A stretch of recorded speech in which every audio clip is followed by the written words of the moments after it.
Hello everybody. Today we're going to have some fun and do some penguins. Perhaps you would like to turn it into a Christmas card. Perhaps you just feel like having a little fun. You can see here we're going to work on the pastel mat, or put it this way, I have decided to work on the pastel mat. Pastel mat is a super paper and it works extremely well with colored pencil. The reason I use it is because it grips the pencil very well and it also takes wet media very well. And so if I want to do a background, as I have done, which I'll show you in a minute, the pastel mat is a really good paper on which to work. I have used the white so that I have been able to color it. Let me just bring my image across. Here are my little penguins. Let me show you the photographic reference first of all. This is the photographic reference, which I just thought was too lovely. And I have used that, and I've just put in an extra one here using this position, but I've changed it slightly. I've moved the wings somewhat. I've moved the feet. It just looks a jolly picture. You can see that I have colored it blue. Now, very, very simply, all I did was use a little watercolor, and as I mentioned, the pastel mat, the Clairefontaine pastel mat, takes wet media beautifully. So I used a little watercolor and simply put it on with a big wide brush. I wanted it a bit uneven. You see some bits are a bit darker than others. I didn't go for a smooth wash. I wanted the thought of a slightly snowy scene. And then if I twist it slightly, you'll probably see the shimmer. I used the Winsor & Newton iridescent medium, and I just blobbed it on. I put a brush in it, and then I smacked the other end of the brush with a ruler, and it just went blob, blob, blob. You could use a toothbrush. It just gives a little bit of sparkle, and I thought it was quite nice. Okay, let's have a look and see what pencils you are going to use for this exercise. You're going to use quite a few. That is, if you do all three penguins, you might just decide you want to do one. Up to you entirely. Okay, you're definitely going to need white. You're definitely going to need black. Then, because I'm going to show a little bit of perspective, depth of field, I want a difference between the greys that I'm going to work with. So for the foreground, I'm going to use warm grey 1, warm grey 3, 2 or 3, it doesn't matter that much, and I'm going to use dark sepia. For my background penguin, I'm going to use cold grey 1, 2 or 3, and then 5, maybe I don't need a 5, but I'll put it there anyway, possibly a little Payne's grey. You can see those are on the warmer side, these are on the cooler side. Sorry, there's my dark sepia. That's walnut brown. I may use a little walnut brown too. Then into the white, because it's a black and white penguin, but to make things a bit more exciting, I am going to tickle a little brown ochre and manganese violet. I know that sounds horrific, but it does actually work. Into the background penguin, I am going to use a little dark indigo, and then another color, which is not from the Faber Castell range, so it's an optional. You don't have to use it. The dark indigo would do the job just fine when combined with the cold grays. But because I have this pencil, I'm going to use it anyhow. It's called Blue Gray, and it comes from the Derwent Artists range. So I will probably tickle a little of that in. I've got to consider the feet. So the feet color, you could, again, it could be optional, but I've decided I am going to use dark chrome yellow because it's a bit brighter and a bit of terracotta. Under the wings, it's slightly pink, and so I'm going to use a little cinnamon. Cinnamon is a nice brownish pink. You can see that's quite a lot of pencils. I also have here ivory, which I might sneak into the foreground ones, just to warm up the white slightly. Now, that's quite a number of pencils. You could narrow it down. You could simply stick with the black and the white, something for the feet, not worry about those two at all. It would depend on your individual range of pencils.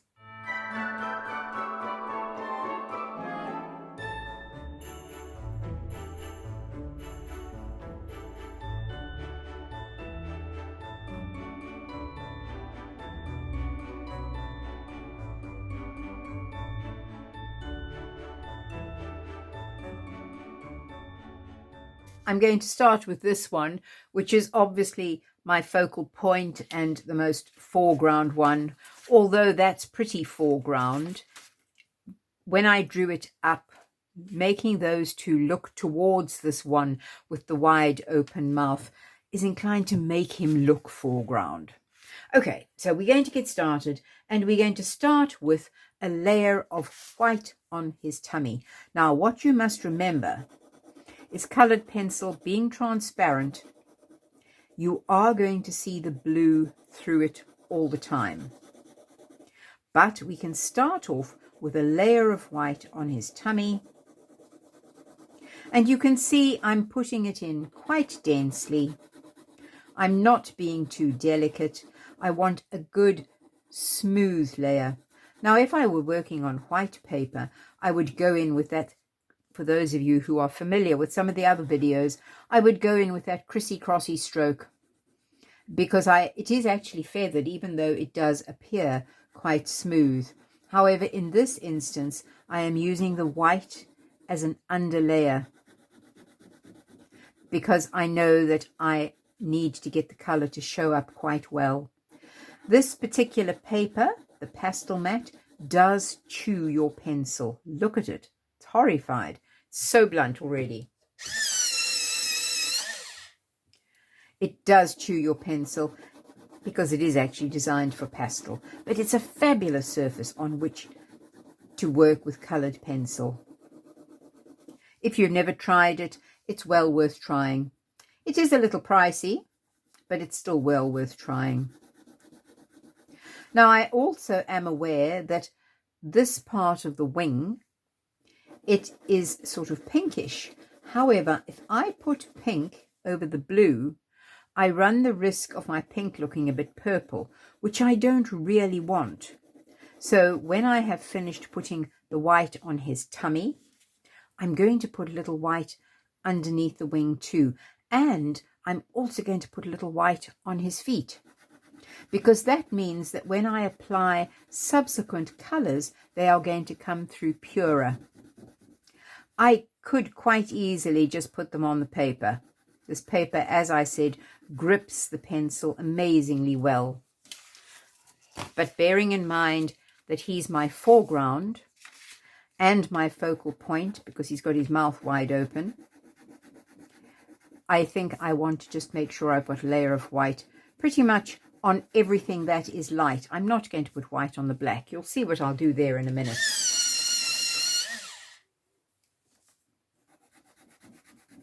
You can see that the white covers pretty well, and it makes the blue, it's a pale blue anyhow, disappear mostly. You can see it through a little bit, but because it's quite pale, it mostly disappears. Now, you have to consider when you are doing something like this, the edge of my photograph, let me just bring it in front of me. I'll turn it the same way. Do notice all that part of his body is actually white, and it's white against the white of the snow. Although I am working on blue paper, the white would not be strong enough to stand up as an artwork from across a room, and you're going to see what we will do to compensate for that. So you always have to consider your background and compare and contrast the tonal value between the background and the actual image. If you were working on a very dark background, then you wouldn't have to worry, the white would stand up. But then again, the white wouldn't look so good on the dark. Okay, you can see I'm zooming along. And it's a nice, smooth layer all over his white, what will be his white tummy. I'm keeping the pencil still, so although it's being chomped down, it also is developing quite an oblique angle. I am not pressing particularly hard, but I am pressing firmly enough that I get a decent layer. And I do want my layer to be quite even. Right, let's just put some on the wings here. Remember, that part is going to be pink, but I said if I were to put the pink directly on top of the blue, it runs the risk of going slightly purpley. But by putting a layer of white down, it's going to stop that happening.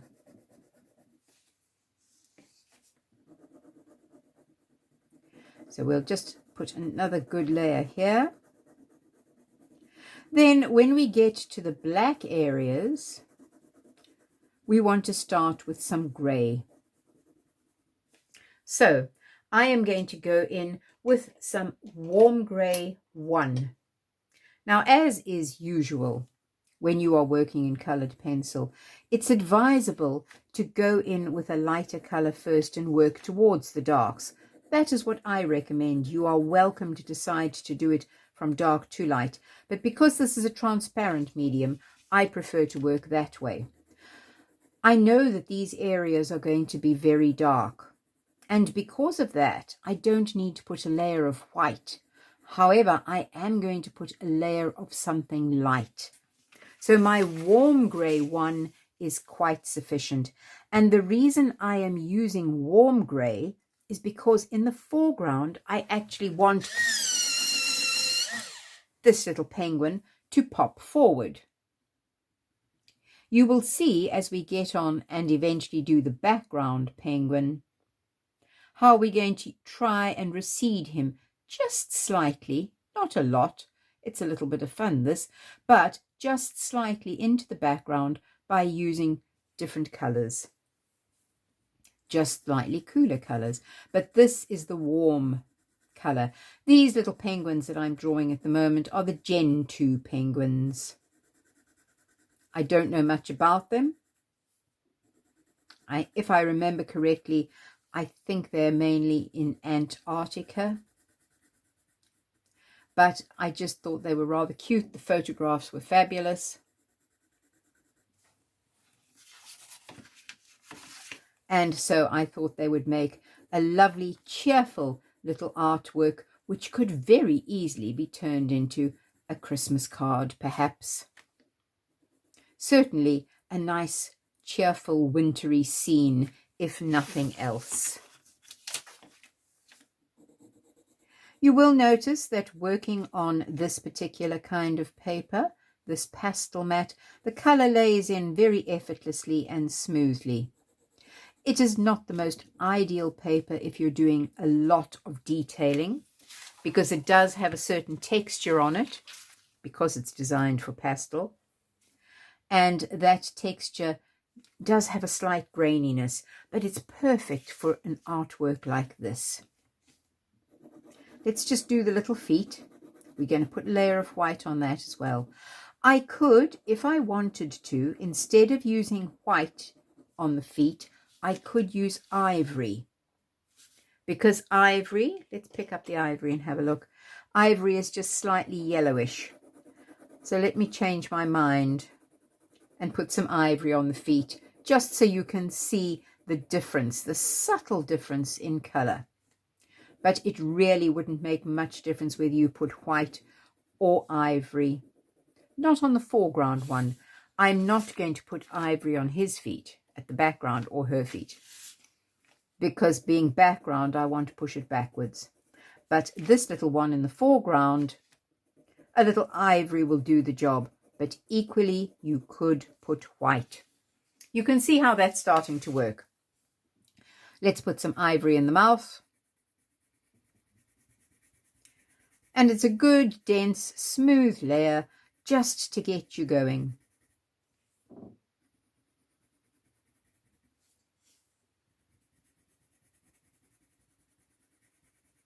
And that has covered up the blue.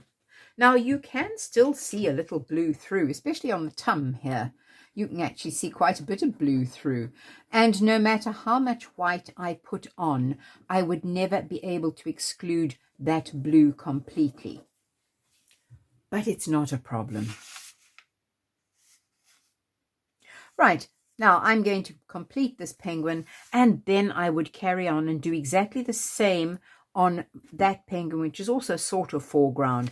We will do something slightly different on the background penguin, but let's see how we progress here on the foreground one.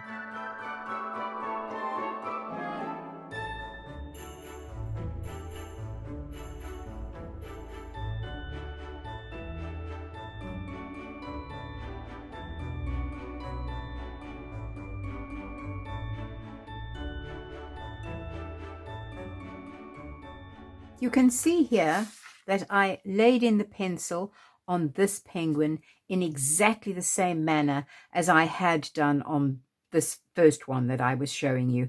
I didn't think it was worth you watching me. It's a bit like watching grass grow. So we will now, you'll see why later on, why I did do that one, because I'll be able to compare that to this when I get onto it. But let's just cover that up at the moment and now actually start with our foreground penguin. What you have to consider now, to make sure your penguin looks round, because at the moment he just looks flat. So to make sure your penguin looks round, you need to consider where is your light source coming from. Now, this is where the photographic reference, as cute as it is, actually really doesn't tell you anything. There is no directional light source at all. Probably because being in Antarctica, there's not much sun shining, you really can't see it. So you're going to have to be quite a thinking artist with this exercise. Okay, I am going to light my work from the left, as I often do. Because I'm right-handed, if I had the penguin in front of me, I would light it from the left so that my light does not cast a shadow onto my work, which would make it irritating. Okay, I'm going to use my warm grey 3 and my warm grey 1 to help me get the shaping on his tummy to begin with. Then we'll look at all the others. I have already put in an outline here so that I could see where I was going using the warm grey 3. So from that outline, I am just going to tickle inwards a bit. Very gently, using a sort of elliptical, a long elliptical stroke. So it's not round and round, but it's quite a long elliptical stroke. I know that I need some dark on the outside. I say dark, it's relative, it's darker compared to the white. So I know that I'm going to need something on the outside so that he is visible. The white pencil against the light blue paper would not be enough to make him visible as an artwork from across a room. So I need to do it this way. I need a little bit of dark. However, if I'm lighting my work from the left, this area here, or particularly the top there, becomes my lightest light. So I'm doing this with that in mind, knowing I mustn't creep too far over. This side I can have a little more dark coming through. Now some of the edges may actually have a little black feather, but at this stage I've just got this big expanse of white in front of me, and so I need to do something with it. I'm using the warm grey 3, but to make sure my blend is even more effortless, I'm going in with the warm grey 1. Where the 3 joins the white, I'm going to just take it in a little bit further and go over the 3 as well, just so that it comes in a little bit further. You will notice that there was actually warm grey 1, but because it was just on the blue paper, it showed up more strongly. This, because it's now on top of white pencil, doesn't show up as strongly, and that's why it becomes quite a useful blending inwards tool. And I'm using gentle pressure now And you can see that grey is just coming in a little bit.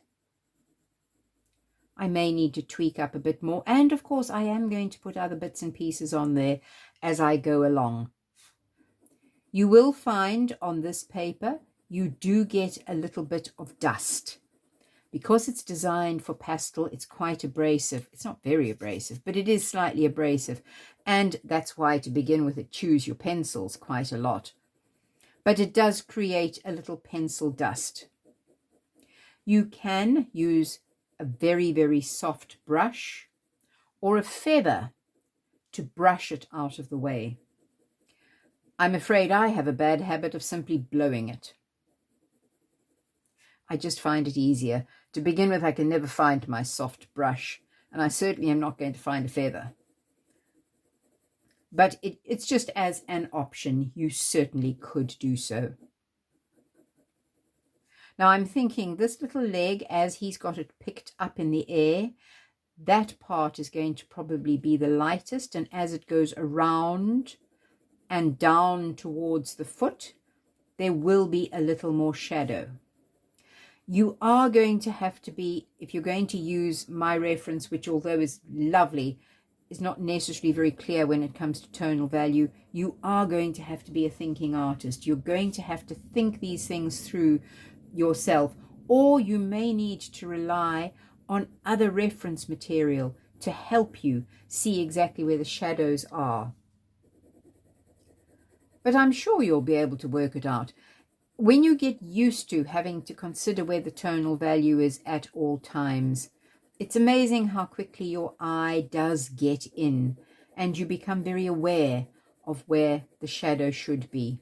Obviously, as the body bends around and down towards the lower end, there has to be shadow down there. Now, I am aware that I'm going to have to go in darker, but at this stage, you can see immediately what I am doing is giving shape to the whole structure of this little penguin. We're going to go darker at the bottom here, and I know I probably will need to go a little darker still. But I've got to be quite careful. I don't want the lower part of the penguin to become dominant and to catch the eye. So I'm not going in with anything that's particularly tonally dark at this stage. I'm just bearing it in mind and being aware that I am probably going to have to go darker. But I'll wait until I've done the feet and until I've done the head, because those are going to be my darkest darks. I may even find I'm going to have to bump up more dark down here anyway. That's one thing when you are putting in your tonal colours. Never think that you've just put them in once and that's just that. You are going to often have to go back. Now, you may notice as I'm working my way up, I'm starting to do that slightly varied stroke. In other words, I know the feather is going like that, but I'm not going just like that. I'm going a little crissy-crossy. So I'm just moving from side to side a bit. Let me just show you that on the back of here. Instead of just going up where it can become a little stiff looking, I am moving just slightly. If that's the main direction, I'm moving just slightly from side to side. So I'm just slightly crissy-crossy in my colouring in. And it's rather an untidy colouring in, allowing some of the white to show through, because that is a good start in creating feather texture. And there's not a lot of feather texture visible in this particular example, but they do actually have feathers. So you don't want to be drawing it as if they are hyper smooth, because they're not. So you can just see already that slight crissy-crossiness just is creating a little bit of the feather texture. Right. I'm going to put a little bit of the lighter grey on as well. Same sort of texture, a little bit this way, a little bit that way, a little bit crissy-crossy, not pressing particularly hard. I'm pressing as hard or as soft as I need to get the effect I want. So I'm just looking at what I'm doing and saying, yes, that looks fine, or no, I need to put another layer on. Now I need to put more dark down this side. It needs to be somewhat darker than that. So I'm just going to turn it upside down so that I can actually work with the point in front of me. I'm going to start off exactly the same way, using the warm grey 3. But you may notice I've just pressed a little more firmly than what I did on that side. You can see a subtle variation. It's a little darker than that. Not too much yet, but I'm just pressing a little more firmly. I need to bring it in somewhat further than that side. So simply by pressing harder, it immediately gives you a slightly darker tone. Now that doesn't work with everything, but in this instance it does. So just a little more pressure. I don't want to go terribly dark. He is after all white on his tummy here. And then I'm going to just bring it in a bit further. All this part near the bottom of the legs we will refine as we go along.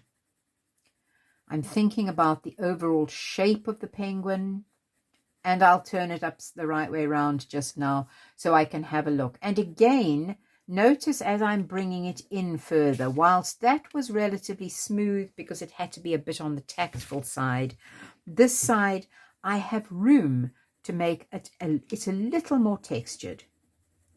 Not a lot. I don't want him to look lopsided and one side be textured and one not, but just a little bit, so that it does not look too even and doesn't look too smooth either. Now I am aware I may have to add more darks as I go along, but at this stage you can see the difference between that side and that side. I'll turn it the right way round in just a minute. Keep the stroke reasonably short. I'm working quite quickly, but you don't want a long stroke like that. That's not really going to be helpful. And you can see I'm having a little of this unevenness creeping in a bit further. As I work my way across, my pressure is lightening. So I'm not pressing quite as hard here as what I did just half an inch away.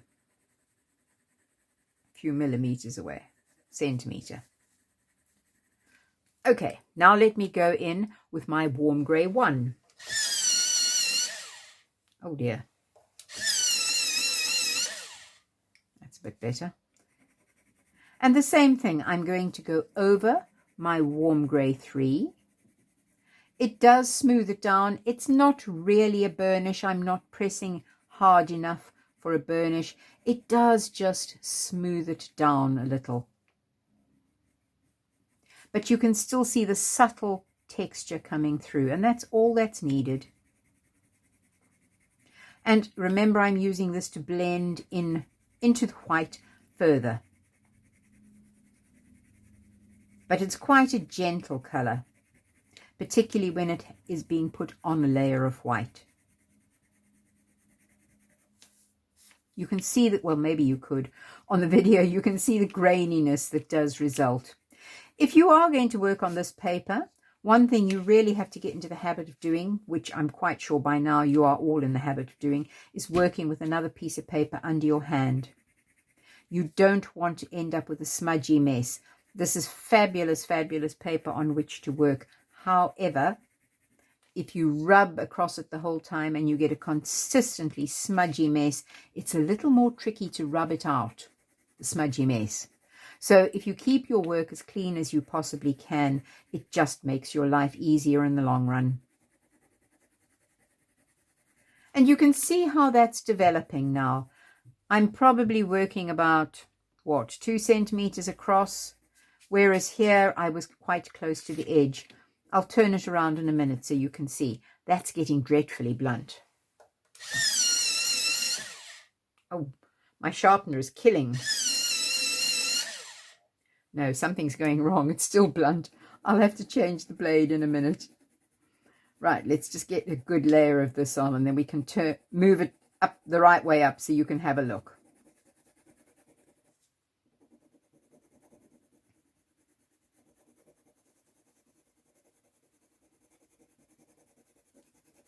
By pressing reasonably firmly, not too firmly, but reasonably firmly, it's amazing how you get these slight unevennesses if you go crissy-crossy, and it really does work to your advantage and give you the look of a bit of feather. I just need a little more at the lower part of his tummy. I'm bearing in mind that the tummy goes round. I actually may need some of the darker tone down here anyway, just looking at it. I personally prefer to turn my work upside down so that I keep the pencil point in front of me, but please bear in mind some of you may well prefer not to do that, and it's fine. You will develop your own style and the way that you will work comfortably. It's just something I find easier. But don't feel that you have to do it. Okay, let's turn our work the right way round now and have a look at my little penguin. I think he's looking quite good. And already you can see that there is some shape. Now, you may be thinking that looks terribly dark. Trust me, it honestly is not going to look too dark just now. By the time we've put some more dark around and on his head and on these wings, this is not going to look too dark. You always need to remember that when you are working in colored pencil, it is a medium that asks you to work very close to it, as I'm doing now. You're only, what, a foot, 11 inches, 30 centimeters away from the actual piece of paper, which is really very close to your artwork. You always need to consider that your artwork is actually going to be viewed from across a room. And so it does need enough tonal value that it is visible from across a room. And I think that at the moment looks just fine. We are now going to do some of this dark. We could put the little pink underneath the arms, but I think let me get some dark in so that you can actually see what I mean as we go along. Okay, so now you're definitely going to need black. Because it's a foreground one, I'm going to need a little dark sepia, and I'm going to put in some warm grey 3 as well. So on this head, I want a little texture. So my warm grey 3 that I'm going to add, I am going to add it in this slightly untidy colouring textured way. Remember I showed you at the back here? That is how I'm going to add my subsequent layers so that the viewer can see that actually it's feather. Short little strokes, because the feather is particularly short and it's a small area up here anyway. So little short strokes, and you can just see that already I'm just creating a little bit of texture with my next layer. My first layer was just smooth. Now I want a little bit of texture coming through. Again, I'm not pressing particularly hard. And I'm not being particularly pedantic on this position, which way the feather is going, except obviously that's going down. And on the top of his head, it's going up. But I'm not being particularly pedantic. If you were doing a larger penguin, you would need to be a little more careful, because you would actually be seeing more detail. But these are relatively small. So I'm just building up the dark. But I've not gone in too dark because I also need tonal value on my black head. Let's put a little on these wings here as well. The feather here is really, really tiny. So although I am actually colouring in a slightly untidy fashion, I am mindful that most of that's going to be covered up anyway.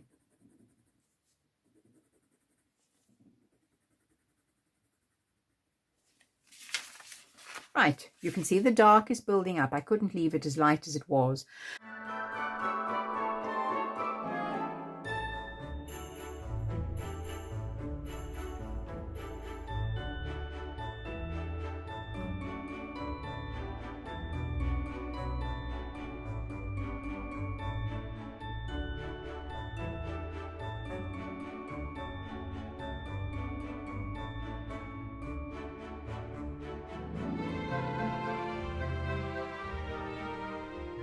Now I have to remember where the light is coming from, and the light is coming upper left, so this part of my head has to be a bit lighter than the rest. But I've also got to think of a bit of a throat and a shaping here. If I look at the outline, I can see the start of a bit of a shape.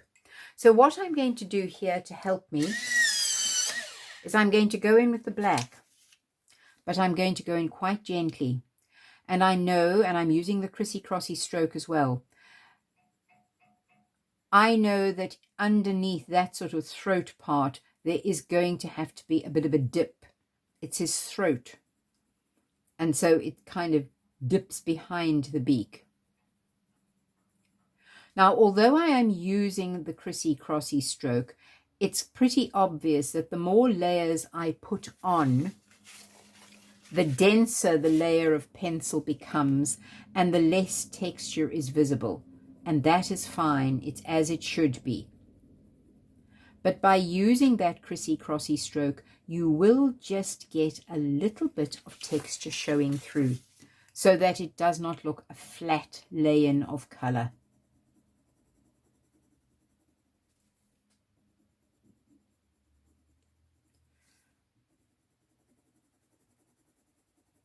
Now, I'm also aware that all this side needs to be darker. As it is with this down here, that's my shadow side. But that's just given a little shape underneath the throat. So I'm going to work my black out to the outside now. But my application, I'm going to apply it more gently. So as I work on this side here, where the light is likely to be catching, I'm actually applying the black very much more gently. The pressure is less. And I'm tying it in with this little line that I have at the bottom here.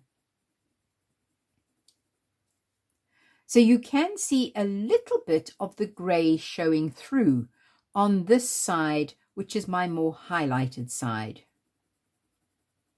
I can already see as I'm going along, I could press harder in that throat area because I do want to see a subtle difference. I could have worked with some other kind of grey. I could have gone in with grey 5 or something like that. But this, remember, is a small image. And sometimes if you put too many bits of colour down, it becomes a bit confusing and loses its liveliness. But again, that is only my individual interpretation. As you work along, you develop your own way of doing things. Right, I'm going to turn it upside down now because I want this area here to be particularly black, and so I am pressing quite firmly.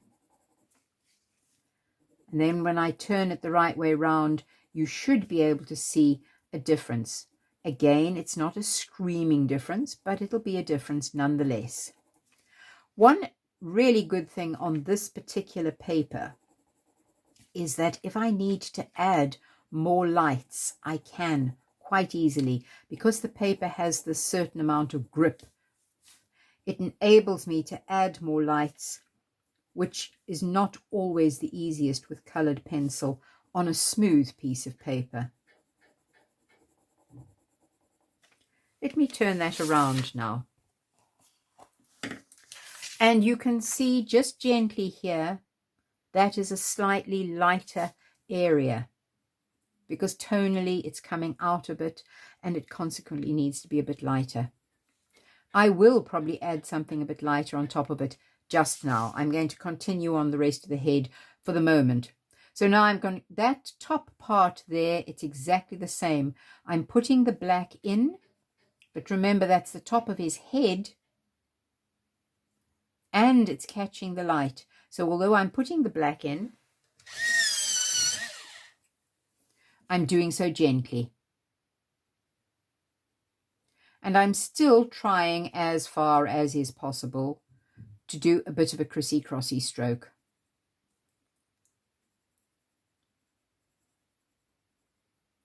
Working my way down the side of the beak here. Underneath the eye, there might be a subtle darkness. I'm just thinking about overall shape. I will need to refine around this head a little bit more. That might be catching a bit of a highlight. And so to get that highlight, all I'm doing is lightening the pressure. I can add a little light if I want to just now, but I keep it quite simple to begin with, using just pressure.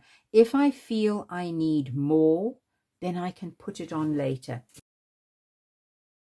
If you have a closer look at that head, it's quite simply pressure. I've got a little bit of lightness coming through there, a little dark under the eye because there could be a bit of an eye socket, dark under the throat, and yet there's a little lightness there as well. Here, it is much darker, but if you look closely, there is still a bit of texture. So I have not just laid in the black absolutely smoothly. I am trying to sort of interpret the fact that this is feather, even though it is small. Now, again, I say again, this is my way. I enjoy interpreting a bit of feather. If you find it really a bit irritating, please don't be quite as pedantic as I just like it. So I'm just going around this side, pressing a little more firmly because this I know is my shadow side. And I know around the eye here I need to make it a little bit more feathery looking, but I'll just get my basics in. It's always good to get some of the basic shapes. As I'm working up to the top of the head, I am going to lighten the pressure again because the light would be catching on the top of the head. Let's turn that the right way now. Now, you may notice that because I have put the dark of the head on, suddenly these grey areas are no longer looking quite so dark. And this is what happens when you've got darks and lights next to each other. You need to often be bolder than you anticipate in the lighter areas. It is the darks that make the white look whiter. And so sometimes the addition of some really good darks can create that illusion. Right, let's do these little arms, the wings. And we're going to put a little cinnamon in.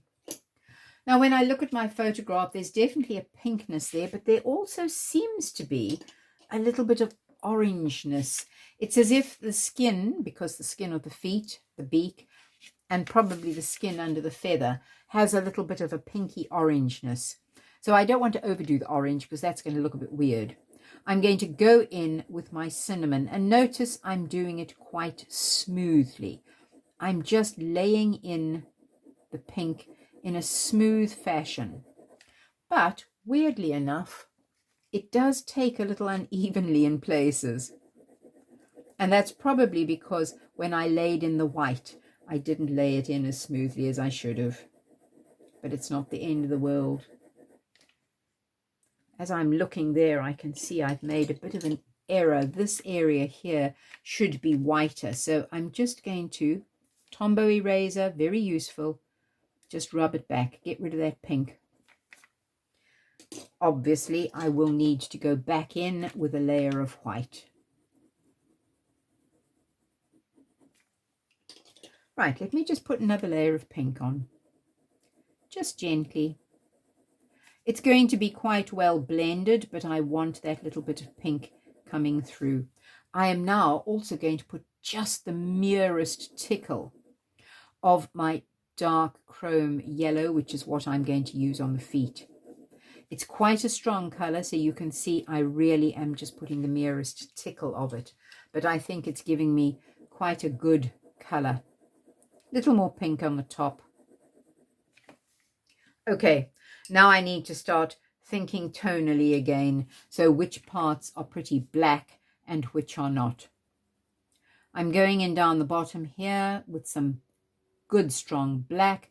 This becomes very small and quite difficult to see. So to help me, I'm using a little dark sepia. And areas along the top of that little arm that's likely to be catching some highlight, I'm actually going in with dark sepia instead of black. It's a subtle difference, The dark sepia is actually quite a dark color, but there is a subtle difference between the two. There also happens to be a blend into this sort of pinkness. So I'll put a tickle of dark sepia and then I shall blend it just in a minute. The bottom part, obviously, because that's away from the light, that's going to be quite dark. So I can go back with my black. It does seem a bit of a back and forth process, and most art is. With something like this too, it's a case of observe and do what you see in front of you without being too tied to your reference material. And I need to just curve that around a little bit at the bottom. Now, as is logical, everything at the bottom is going to need some form of shadow, because if the light is at the top, the bottom has to be shadowed. So I'm going to go in with my warm grey 3. Remember, that's the color I used here. My warm grey 3 and my warm grey 1. And I am going to put a little shadow at the bottom. I have already got a line there.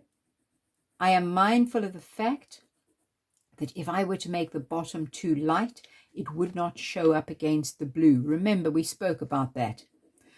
So I'm just going in with my warm grey 3 and I'm tickling up a little bit of a shadow because logically there has to be one there. If the light is coming from the top, there has to be some form of darkness at the bottom. And I'm using my warm grey 3 just to help me blend this in. I'm looking at the overall shape of this little arm, this little wing. Keeping an eye on the reference and looking at what it tells me. Where is it catching the light or where is it not? There seems to be some dark coming in there, and I think I may need to bump up that dark a little more. But at this stage, that should be fine. I'm going in now with the warm grey 1, just over the edge and over that pinkish yellow area, just to soften it down. Let's just turn that around so you can have a look. I know that white patch looks too white. Don't worry, we're going to tone it down just now. That looks fine at this stage. I'm going to do exactly the same on this arm, but I am mindful of the fact that this is my shadow side. So on this side, I can actually work with more darks.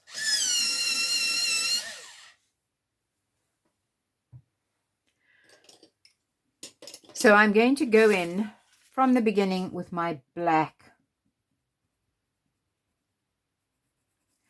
And I'm going to put the black in reasonably firmly all the way along. I suppose there could be a small area that is catching a little light, but not as much as on that side. If I want a little light later on, I can just push in a little bit of white or grey just to create that little bit of light. But I actually want the black to be quite strong down here, because I think it is mostly shadowed. Maybe a little smidgen of light just on the edge there. Now, where I'm also going to make sure I have some dark is right here next to the body. But before I put that in, I want to put my pink and orange in again. If you think about the basics of working more or less light to dark all the way, although I know it needs shadow, I also know that it would be better if I put my pinks in first, blend them in, and then put in the definite shadow. You can do it the other way. There's no rule. I just think it looks better. You can see there my application of white was obviously very uneven, because when I've put the pink, it's gone a bit scratchy. But I'm not letting that worry me, because this arm particularly is going to be shadowed. So we won't really even notice it. Right, let me put my warm grey 3 at the bottom, just as I did there. So my warm grey 3 goes at the bottom, and I pull it upwards, and I can probably be a bit more generous with the pressure, and I can use that to help me blend in the dark on the edge there. Then I will use a little of my warm grey 1, just as I did there.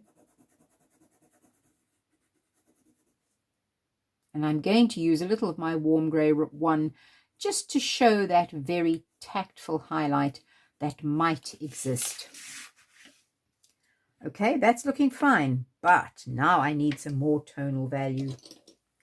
And bear in mind, the whole body is actually casting a shadow onto this wing. So I am going to go in with my dark sepia. I'm doing so gently because I don't want it to be too dark. But I do want the viewer to see that actually the whole of this wing is in shadow. Especially this edge. Maybe the end there, you can bring it out a little bit. Or you can say that the light is catching it just slightly. I'm working very gently. You may be able to see at this stage, because I've got quite a few layers on, excuse me, how it actually starts to get a slight graininess to it. And that is the texture of the paper coming through. Don't let it worry you. It's as it should be.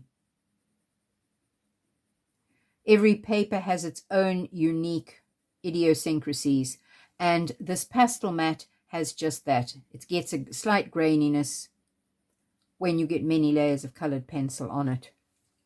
I'm now going to go in with my warm grey 3 and just put a bit of a burnish over the top.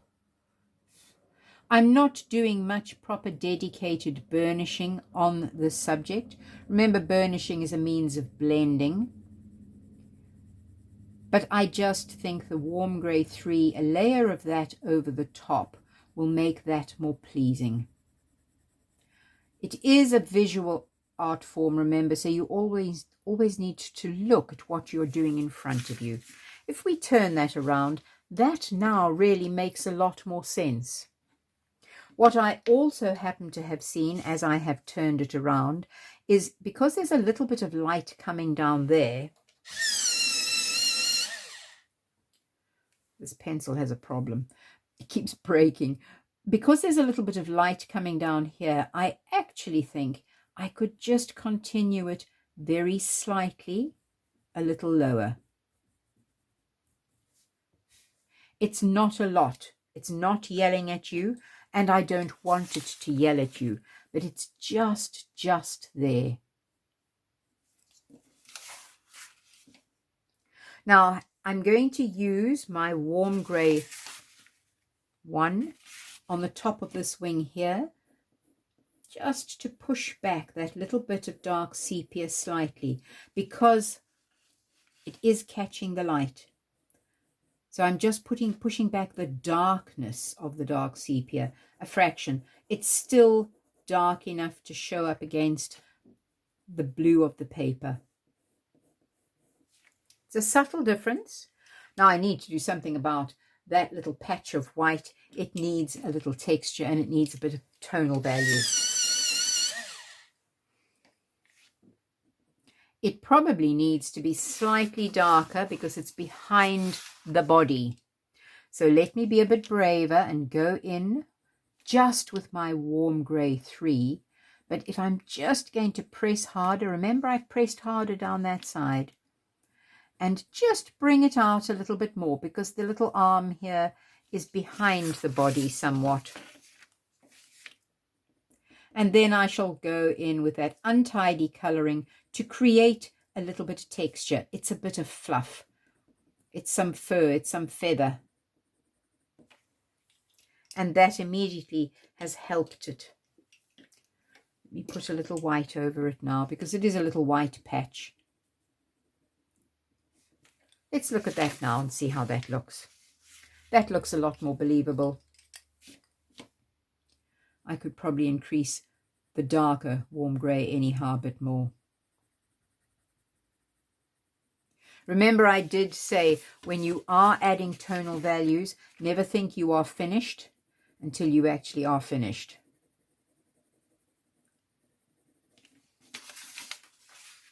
That looks fine. I am going to use a little of my warm grey 1 just down here. Remember, I said you can put lights on. I don't want to put anything too light, but I'm just going to put a few strokes. You can see I am literally putting just a few strokes, and on the top of the head, that side as well. So far the penguin's body is looking quite good. We're now going to get on to do the beak, the eyes, and the feet.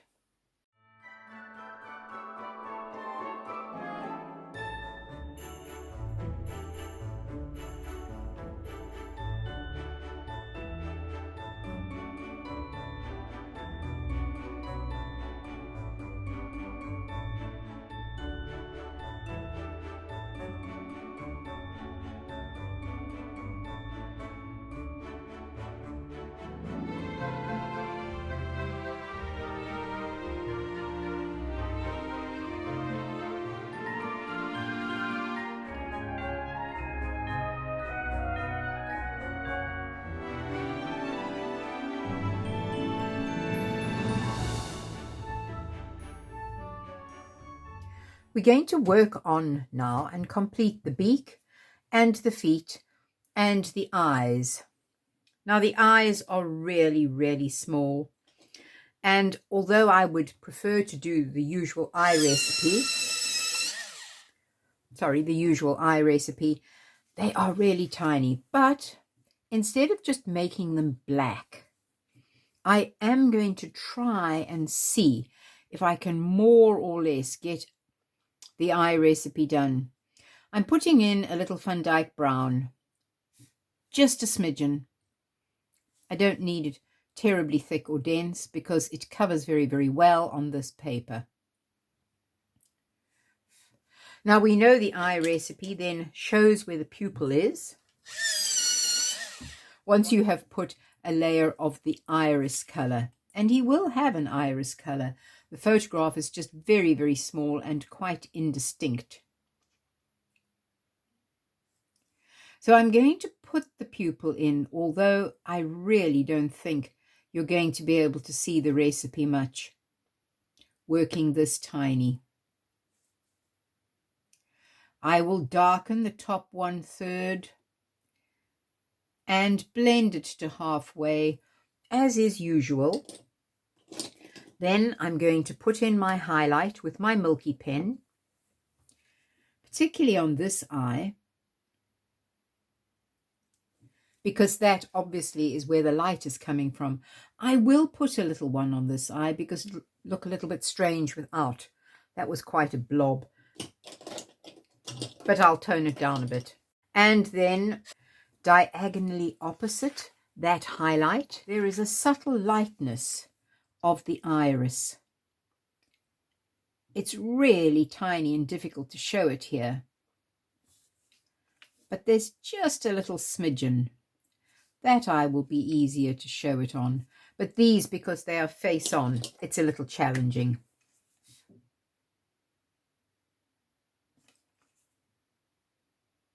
I'm just going to dull and reduce the size of that pupil slightly.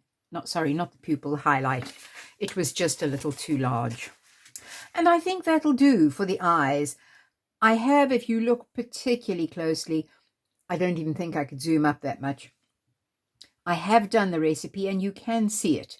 But to be quite honest, it's the overall character of this artwork rather than the recipe.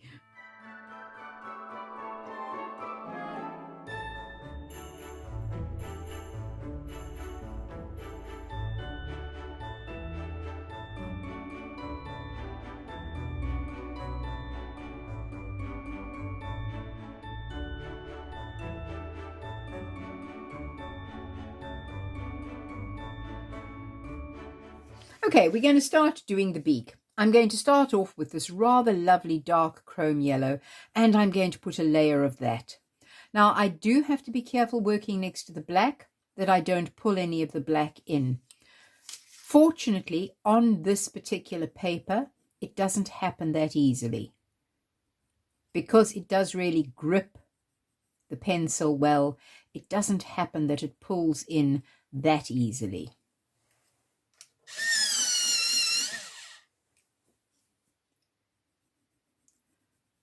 Now, I'm also aware of where the light is catching, but because it's so tiny, again, I have to be careful as to how much detail I can actually put in. Sometimes with something like this, the best is simply to actually get the darks in, because the darks actually create the illusion of light. So although I am laying in the color carefully, I know the inside of the mouth has to obviously be quite dark. I'm waiting until I've got some of the darks in, because that's just going to make my life a whole lot easier. Now you will notice that I'm putting this orangey color all over, even though that is really, really dark. It's only really, really dark because it's in shadow. And so I am putting the local color, which is the orange, all over. But I'm doing so carefully so that each little segment I'm considering. Right, we've got a layer of that on. Then I am going to go in with some terracotta. Terracotta is a lovely color, and it's just that little bit darker. Remember, I would rather work gently towards the very dark areas. It allows me here to put in some slightly darker color and leave that brighter orange for the outside of the beak. I know I am going to have to go darker too. Right, I'm going to start putting a few darks in now because I think that'll be helpful.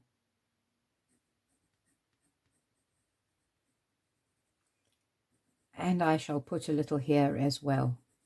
Now the dark I'm going to use, I could use dark sepia, but I think I'm going to use walnut brown. Walnut brown is tonally around about the same tone as my dark sepia, but it's slightly warmer, and I think that that may look a bit better here. I may decide to go darker still, but like anything, I would rather go in a little slower than go in too quickly and make a mess. You can see immediately how that level of dark helps. It just shows where all the structure of the beak is. As I work my way to the top, I'm putting a little extra there, but not much. Most of my dark is going to be at the bottom. And it's really small and fiddly, this, so do work carefully. And with a sharp point. That's actually a bit blunt. Oh dear, my sharpener is definitely ill. Right, let me turn it around this way so I can see clearly what I'm doing. Really nice sharp point now. There's his tongue. It's these smaller, fine details here that make all the difference to the overall effect. Let's turn it around. You can see just that little bit of dark has immediately made the mouth look as if there's depth to it.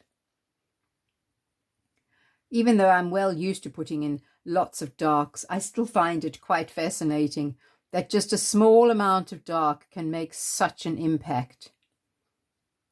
Now that part is really quite dark going up the middle, and I may even go darker, but let's just put it in with this first, and then I can look and see.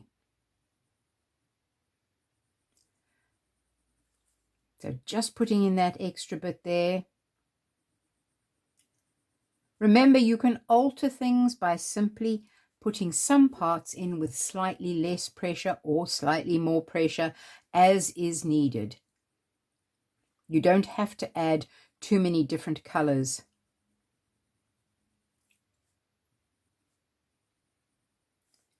Right, that so far is looking okay. It's giving me enough detailing. And you can see the walnut brown actually works quite nicely on the orange.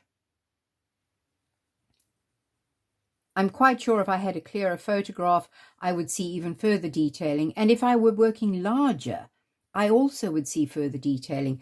But for this size, I think this is probably sufficient. I don't know how many penguin experts are going to be looking at my work anyhow and deciding whether the inside of the mouth is correct or not. Right, I'm just going to put a little bit of a line there, knowing just to show the difference between the top jaw and the bottom jaw. And I don't want a very dark mark, so I will just go in with a little of the terracotta. Remember, I said this is such a small structure that I'm having to be very careful about how do I add the lights or not.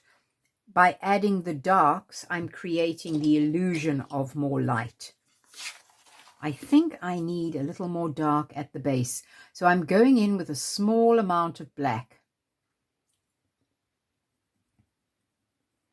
As you work your way along any exercise like this, you will often see that it just needs a tiny little tweak, a little extra tweak of something tonally darker. And it's always good leaving the darkest dark until the end because you know it's going to take. Mind you, on this paper, pretty much any color will take, even towards the end. Right, I think that's looking fine. Now we need to define his tongue. And I'm back to the walnut brown again. Sometimes it's better to work with a darker color, like the walnut brown, a little more gently than work with a lighter color and having to press hard, especially when you're working small like this. I'm going to bump up the yellowy orange before I go in with any of the terracotta. And I'm thinking, where's the light coming from? Upper left means I'm going to put just a little bit of a shadow this side. Not too much, and I'm not using anything terribly dark. So the terracotta should be sufficient. Here I will put a little darkness, maybe bring it up on the tongue slightly. But I wanted a little more on the shadow side. I could probably even just tweak in the tiniest bit of walnut brown. I think that's probably better.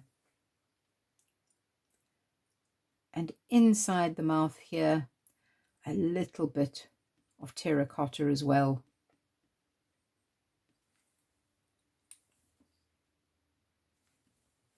And I think that as a beak is absolutely fine. Oh, as I'm looking at it, I see the top of the beak has a bit of darkness. So I'm going to use just a little bit of the dark sepia at the top of the beak. It just helps define it.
Okay, so we're going to use very much the same colouring down on the feet. Remember, I had put a layer of ivory down on the feet, especially the front two. And I'm going to go over the ivory now with a layer of this yellowy orange, the dark chrome yellow, but it's yellowy orange. Nice smooth layer. You will notice now this grey, which appeared to look very dark to begin with, really is not looking that dark anymore. In fact, I may, as I go along, have to even tweak up a little bit of the darks in places.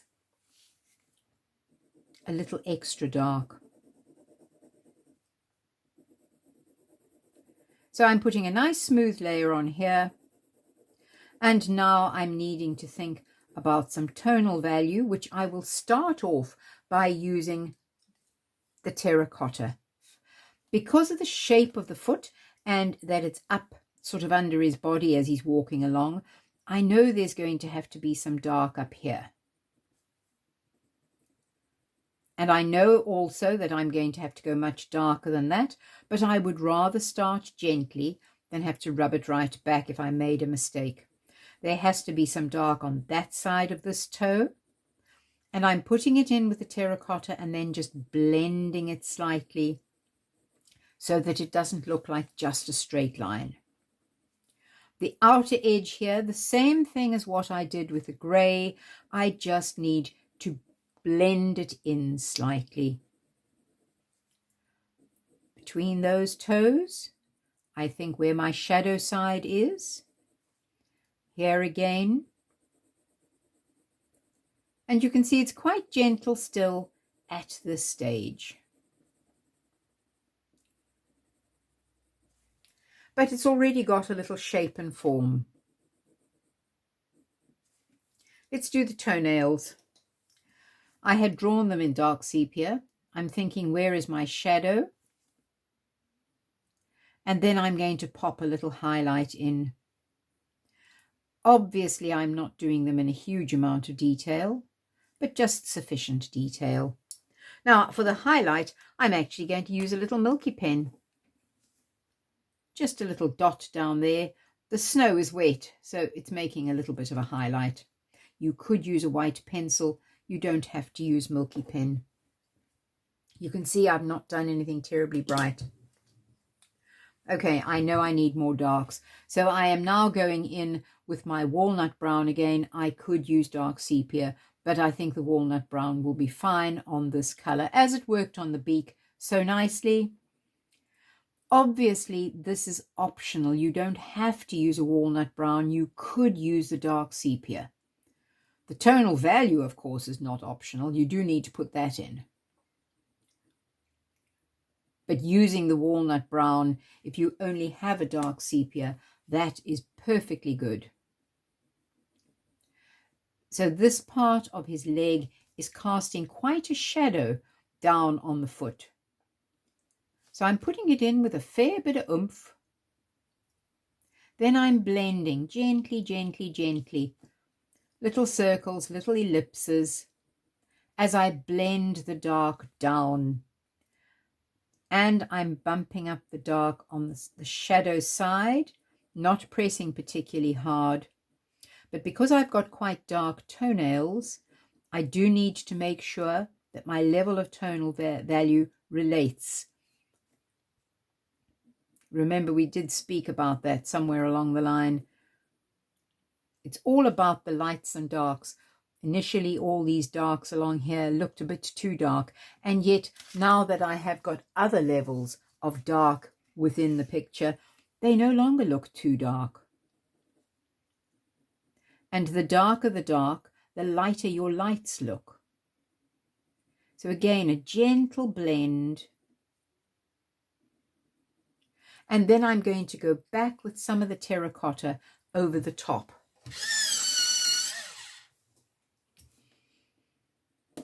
Whoops. And I will just spread it a little further out, because that always helps the blend. I don't actually think I need to put any form of highlight on the foot. On the toes it was fine, but I don't feel I need to actually highlight the foot. I could where the lighter areas are going with a little white, but I don't think it's necessary. I can't imagine I want the viewer to really look too much at the feet, although they are quite fun. Now, I'm quite sure that the foot has wrinkles and crinkles, as most birds' feet have. So I'm just going to very gently, with the walnut brown, from the darker area just across into some of the light, very gently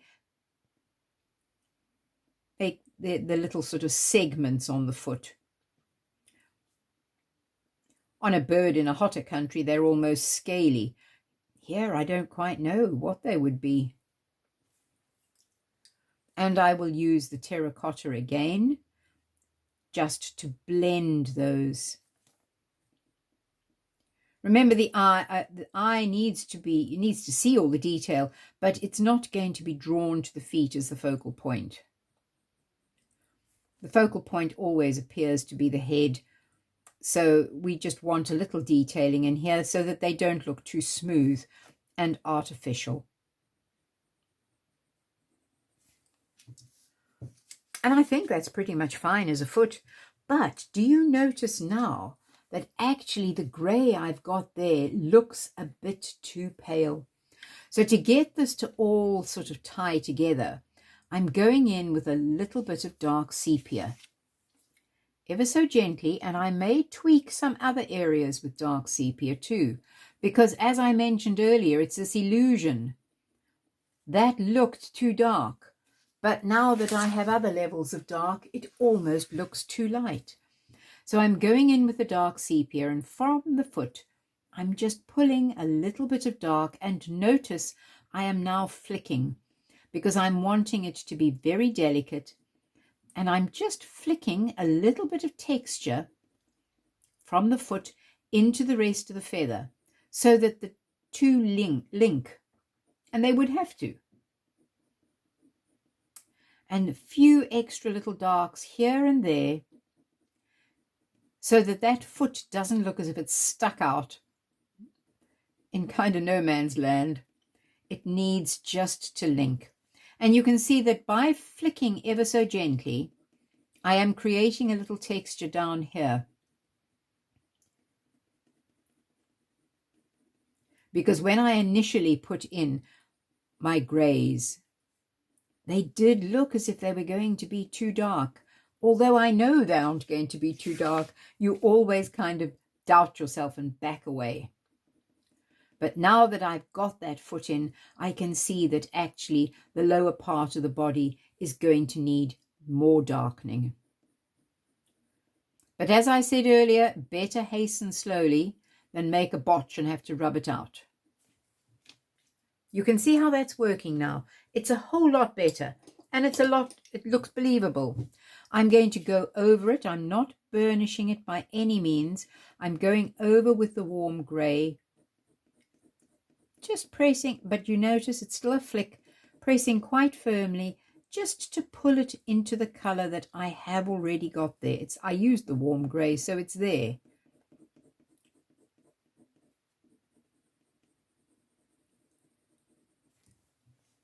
And now it doesn't look as if that foot is kind of stuck off on the end. I may need to put a little extra dark in as I go along, but at this stage I think it looks fine. I can actually see I should put a little extra dark just there.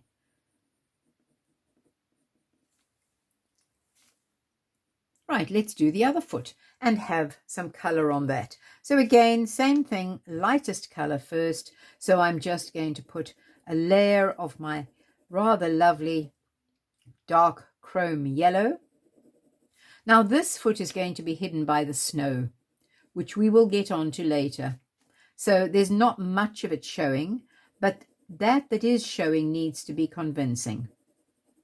If you are ever going to hide feet by snow or by grass or whatever the case may be, you still need to make sure that there is the foot there.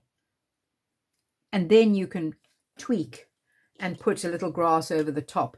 But if you just leave the leg and put grass over it, it looks really strange and quite cut off And the same thing would happen here. I need to know that there is a foot there before I actually go in and put the snow on, which will come right at the end anyway. So this is my shadow side, remember, thinking about this being my more shadowed side. And so I'm going in with the terracotta and just doing the start of the shadow. There's going to be a little dark here because the body is casting a little shadow. But most of it is on that side. A little dark at the bottom of that part of the toe, and this tiny little toe that's for balance. Then I will go in with my walnut brown, and again gently the feather over the top of this leg here, which I will put on just now, or try to put on just now. If I flick the dark up a little bit, it makes it look a little bit more believable. Sorry. Right, let's twist it around so I can get that shape. And there's another bit of a wrinkle there, so let's get those in. And remember, I'm going to use the terracotta again to help me blend things down.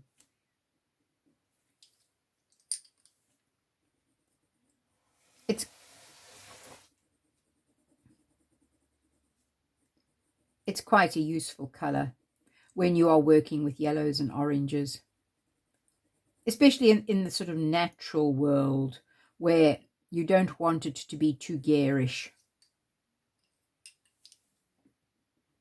If you were doing a bright orange flower, of course, that would be different. Let's turn that around and see what that looks like. Yes, I think we could have a few more wrinkles here. So just the odd little bit, the thought of a bit of a wrinkle here and there.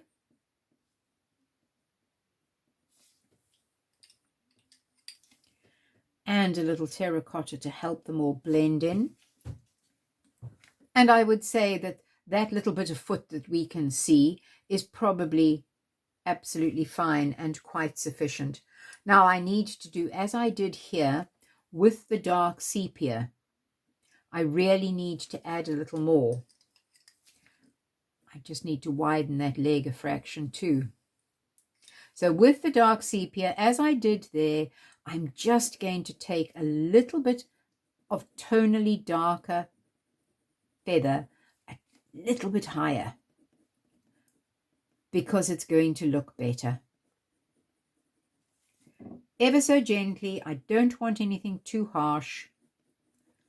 I would rather have to go back and add another layer, which I'm quite happy to do, than go in and be too dark too soon. So I know all the way along the bottom there, I'm going to need a bit extra dark. Notice how I'm putting it in. I'm working very gently and I'm flicking.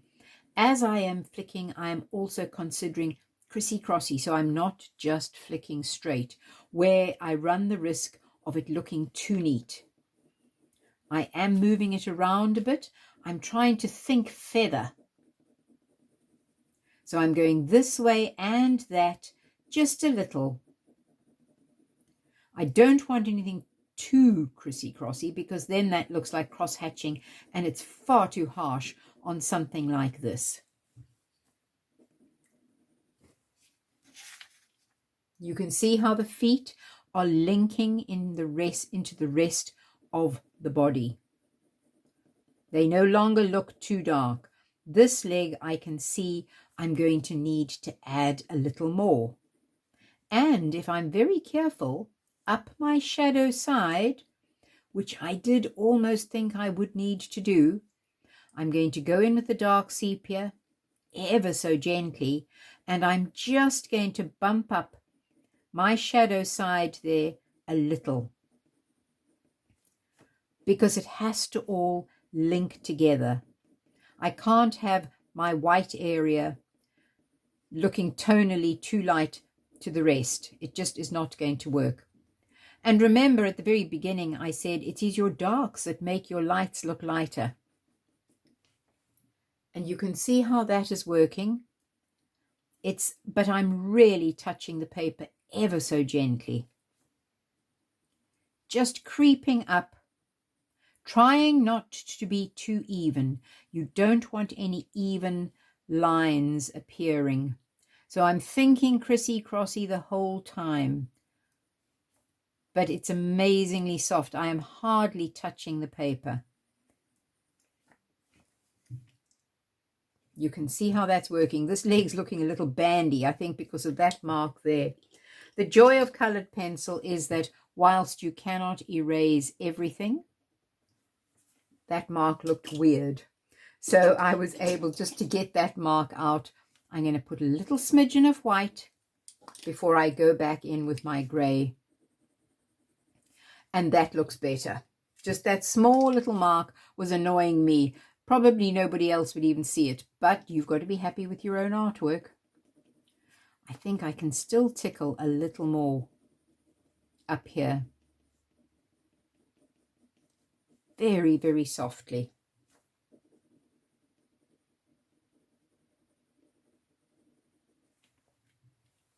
I think that's coming on fine. Now we've got all sorts of interesting things we can do once we get to that stage. But I think we need to progress on and do the others first.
Now, before we continue on and complete this penguin, we want to do the starting bits of that penguin. Because it's somewhat more in the background, it's a good idea to show a little bit of perspective, a little bit of depth of field. We're going to start off the same way with a layer of white, but I'm not going to put the white on quite as heavily as what I did on my foreground penguins. I still need him to look white, but I don't want it quite as heavy, because what I'm aiming for is to try and see a little bit of the blue coming through. That is going to help recede him somewhat. You don't have to do that, of course. You could have all of them on exactly the same plane.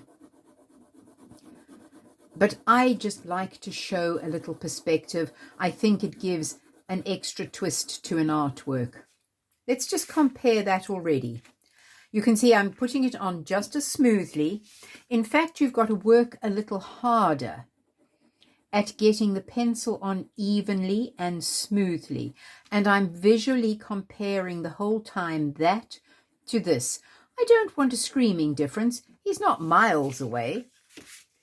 But I do want a little bit of a difference. It just gives the artwork an extra sort of little tweak. But equally, you could have all three dancing penguins on the same plane and it wouldn't be a problem one way or the other. It's down to personal preference. So I'm keeping the pencil quite still so that I develop a good oblique angle. And I can get a nice layer of white, a nice even layer of white. And I'm not pressing quite as firmly as what I did when I was doing that one. And you can see the difference. Let me get some here, because then that makes it even more noticeable. Now, of course, as you go along, should you feel the need to add a little more white to make it a little stronger, it's not a problem. You can go back and forth at any time. You will notice that I haven't had to sharpen my pencil quite as often because I'm not pressing as firmly, and consequently I'm not using up quite as much pencil. I need to put some white in here, exactly the same as what I did there, exactly the same as what I've done here. But this is where, as I go along, you're going to see a subtle difference, because I'm going to be introducing cooler colors as well. Be they tonal colors or be they base layers, they're going to be somewhat cooler, which helps with the illusion of receding just a little bit further back. Do make sure that it is applied, your white is applied evenly. You can see I have made a little alteration there to the leg. The leg looked a bit skinny, so I've just made it a little wider. Now, the other difference that is going to happen is that on his foot, I am not going to apply ivory. Remember, I want to create this illusion of him receding backwards slightly. So I'm actually going to apply a layer of white, not too hard. He still has to have orange feet, obviously. But by not applying the ivory, I've not increased any of the yellowness, in other words, the warm color. And it's the warmer colors that come forward and the cooler colors that recede. And so early on, I'm thinking through that, through. Right, let's have a look and see. That's looking fine. Okay, the next layer I'm going to put on, like here I used the warm grey one. On my background penguin, I'm going to use the cold grey one, and I'm not going to again press quite as hard. So let's just go in with a bit of cold grey, and you will see the difference. It doesn't bellow at you, but it's definitely cooler. The cold greys have a little blue in them, and that's why they're the cold greys. And the blueness of this receding into the blueness of the paper just helps to push him back a bit. I'm not pressing hard, but because this is a slightly darker tone, obviously it takes a little stronger.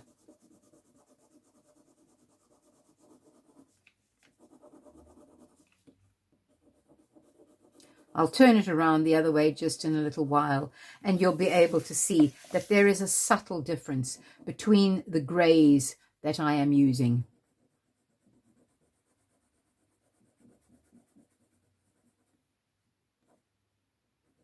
Just putting a little bit there, and I am going to use white again on the beak as opposed to the ivory. He's still going to have that orangey beak, but I'm going to use white. Okay, let's turn it around again. Do you see the subtle difference? Just by using the cooler colors and not applying them quite as densely, I have already pushed that little penguin back a bit. This one, I'm going to do exactly the same as I did that one, because I think they're pretty close to each other. But this one we will do using the slightly cooler colors. Because you know how I've done that one, I'm not going to go through the entire explanation again for this one, but I do invite you to watch me as I work my way up.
Now that I have completed my other foreground penguin, I'm going to do the background penguin. As a complete change, I am not going to use any of the warm colors. I spoke earlier about warm colors coming forward and colder colors receding. And so I'm going to use colder colors on that penguin just to make him subtly recede. So I'm going to start off with my cold grays, my cold gray 2 or 3 and my cold gray 1. And I'm going to do exactly as I did here, but I'm using the cold grays this time. And also remember, I'm trying not to press quite as firmly. I still need my little penguin to be visible, obviously, but I'm pressing a little more gently because my layer of white was more gentle, and consequently my layers of grey need to be a little more gentle. It's always preferable to go in a little more cautiously. You can always bump it up if you feel the need.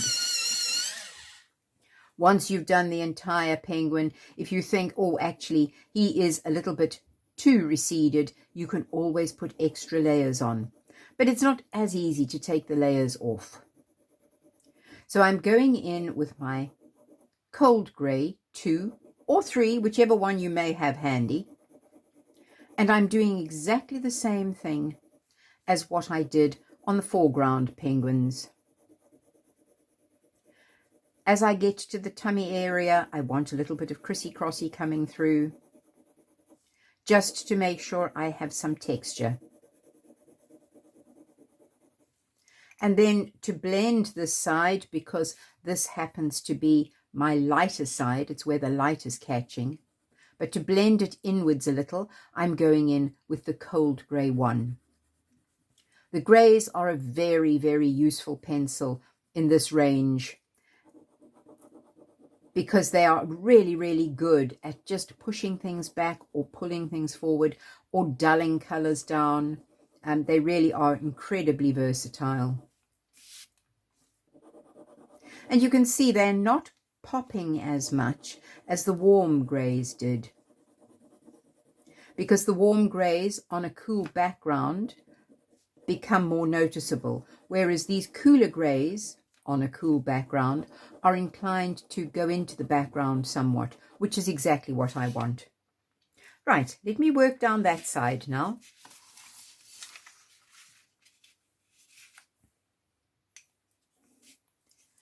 And now I can apply this cool grey with a bit more oomph. A little more pressure, just to make the colour and tone slightly stronger. Don't see much of it there, but down here on the leg.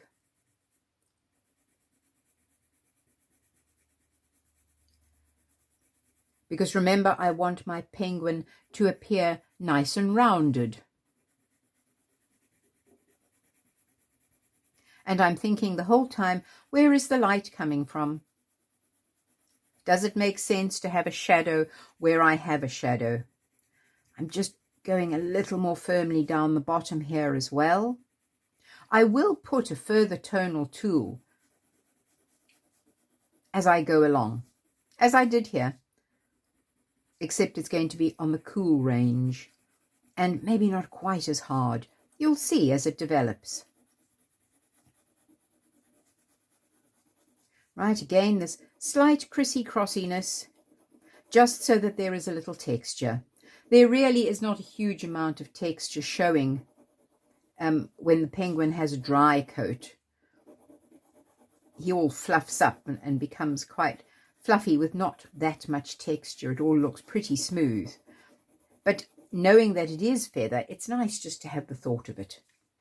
Okay, and on the edge there, I'm now going in with the cold grey 1 and just putting an extra layer. Notice I'm still going crissy-crossy. It just is aiding the blend somewhat.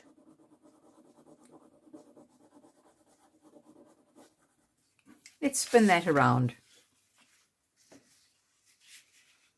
And so far that's looking quite good. You can see the comparison These two definitely come forward because that is not as strong. Now, where I'm going to have to be a bit more cautious is on the head, because as soon as, or if I do go in with black, it's going to be as strong as these.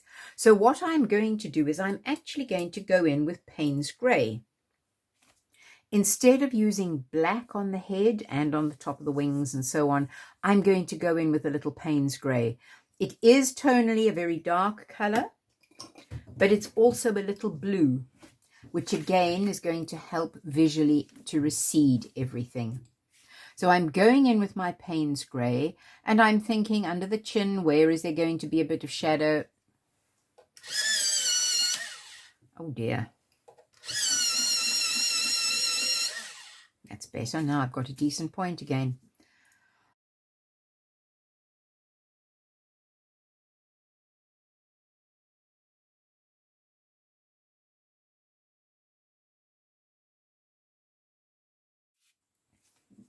So I'm thinking very much as I did here and as I did there. Under the throat, it's slightly darker. This is my shadow side. I'm leaving a little area of lightness. When you watched the fast forward, you noticed there was a tiny area of lightness to separate out similar areas of tonal value. And I will be doing exactly the same on this beak. Although this head is at a slightly different angle, it doesn't affect how I actually apply the pencil. So I'm thinking about where my darkest bits might be. That would be perhaps catching some more highlight. And you notice I'm going in this crissy-crossy fashion. And when you compare the two, you can see immediately that this is a little more gentle. I am going to put obviously a lot more layers on, and it will darken up, but it's not going to be quite as dark as the black, and that is what I want in my background penguin. Now remember, I did say at the beginning that this kind of technique is really optional. You don't have to do it. This would be a very pleasing picture with all three penguins on the same plane as such, but I have chosen to push the one back a little bit for variety. But obviously, it's entirely up to you. Let me turn this around now and get a few more of the darks in. I know that this entire side down there is rather shadowed.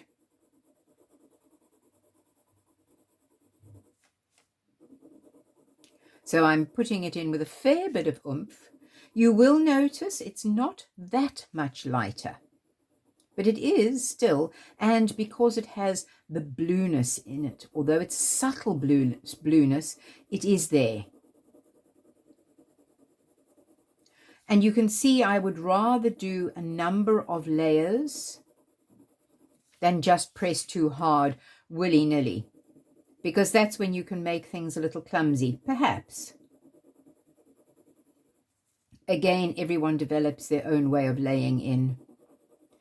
But I would rather go over an area a number of times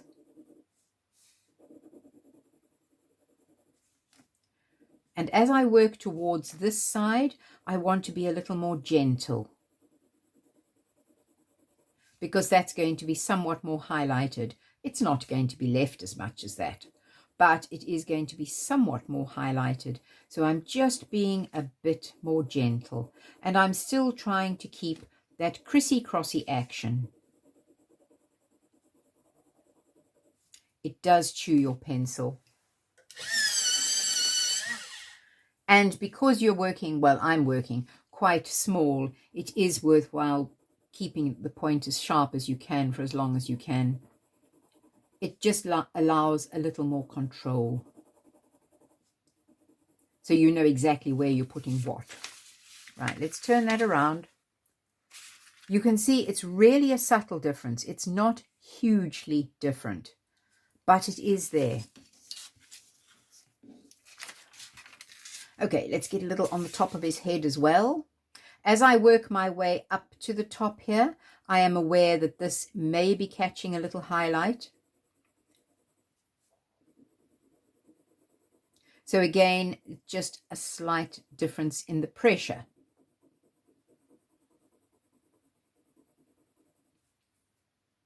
and there's that little whiteness around the eye. It helps just to separate things out. Otherwise, the eye is inclined to just run into the rest of the head. And there is actually a lightness on the bird, but even if there wasn't, I'd probably put one in anyway. Just so that the viewer, when they're looking at the artwork, can understand what they're looking at. Under the beak here, there's going to be a little more darkness, so I'll press a little harder. Sometimes, particularly on a small bird like this, or a small artwork, the flicking, very useful for allowing a little bit of a blend. Because you're not covering the whole space. And the flicking means that there's sort of gaps between the slightly darker flick, and it creates a really effective blend because of that. And it does also create that little bit of texture, which we have spoken about a number of times. Okay, there's his nostril. And we'll put some Payne's grey up on the top of his head, but quite gently, because again, that is likely to be the place that the catching the light is going to be more obvious. I'm going to leave a small area of lightness around the nostril. Just slightly less pressure with the same pencil, that's all I'm doing. And I may add a little more to that, but we'll wait and see. Let's see what he's looking like. Right, let's continue on by putting some Payne's grey here. That part of his little arm is going to be pretty much shadowed.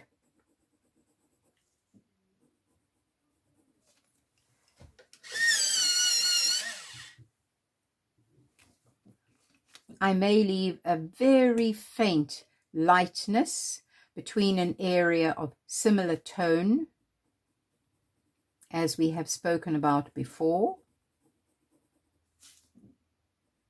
And then it gets a little darker towards the edge here.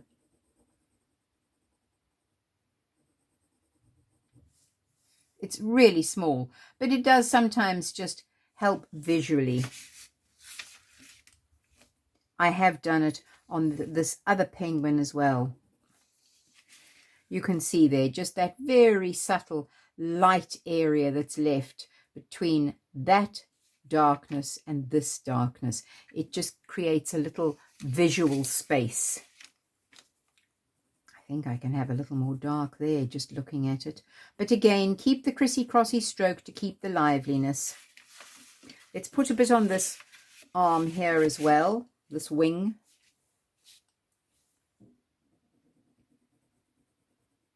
I'm not pressing as hard here because this is likely to be catching a highlight. I'm still just using the same pencil though.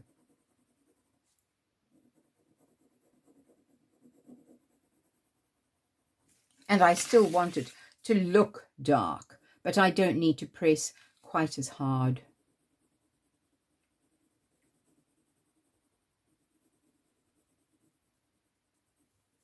That will do to start with.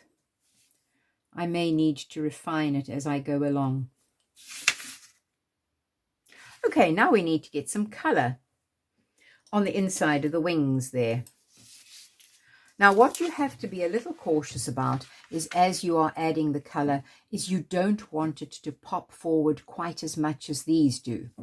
So I'm putting it on, but I'm not putting it on with as much pressure, quite gently. And yet it must be there. And the same here. And then I'm going to show you what else we'll do, just to push it back a bit further. Then I will go in with my cinnamon, so I'm using exactly the same color combination as what I did on my foreground penguins. And here as well. But what I'm going to do now is I'm going to use the cold grey 1 to act as a little almost burnish. A bit as I was using the warm grey 1 in the foreground penguins, I'm now going to use the cold grey. I'm not pressing particularly hard, but I am putting a layer all over it. Remember, a little earlier I made mention of the fact that the greys are very, very useful and they can dull colours down. And this is exactly what I'm doing here. I am deliberately just dulling down the same colour that I have applied in the foreground, but by putting a little cold grey 1 over the top, it just dulls it down slightly. And I'll move out the way in a minute so you can see what I mean. It's the same colour, but look at it. It's just a little different to what you see in the foreground. And it's a really good point to consider when you are having to have bright pops of colour. How are you going to just dull them down? So now we've got the feet to do. So I know we've got a lot more to do up here, but let's just get all our basic bits and pieces in.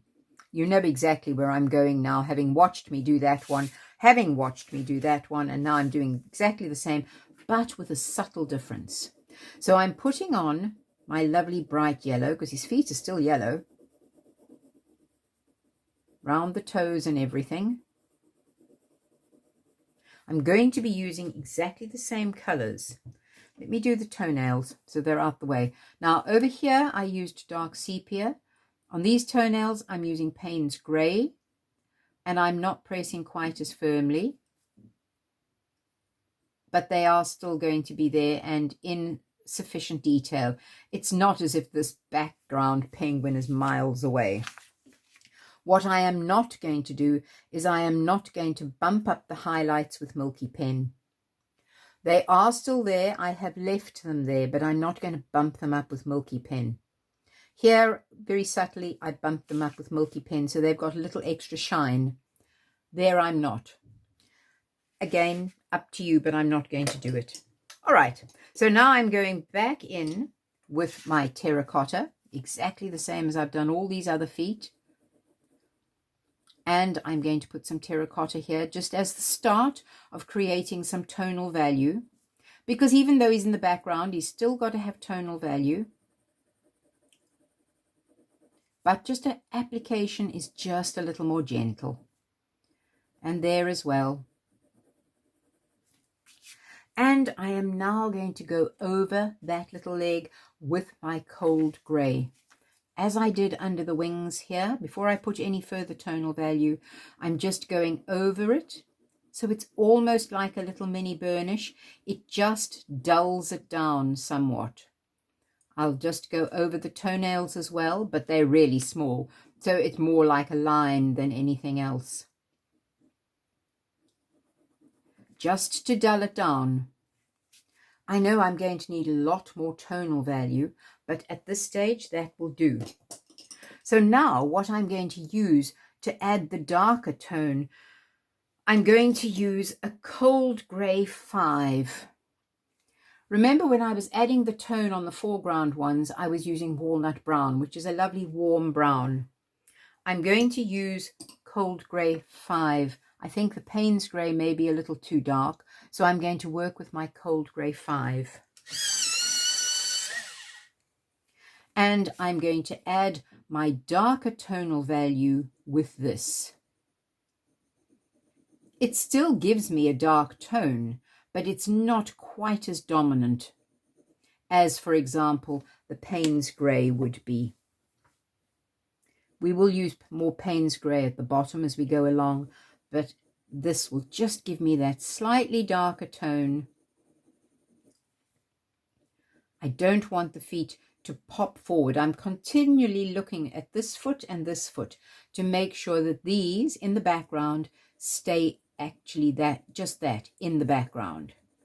I can press reasonably firmly right up here where the foot is very shadowed with my cold grey 5. If needs be, I'm checking to see, is everything sort of relative? How does it relate to the other feet in the front? And if I look back, I can see that that's just a little pushed back. I might need no, I don't know if I need too much, but I'm going to put just a little smidgen more of the terracotta over the shadow. Not much elsewhere, just a smidgen. And I think that looks better. Now I must remember there's a few crinkles and wrinkles. Again, because he's in the background, I'm being a little more gentle than perhaps I had been in the front. Foreground feet. Just a few little crinkles and wrinkles. And as I had done in the foreground feet, a little tickle of terracotta over the color that's given me those crinkles and wrinkles, so that it all relates to the rest. At this stage, I think that is sufficient. And again, it's quite interesting to draw a comparison between that foot and that foot. That foot is just a little further back. Right, let's do this leg on the side here.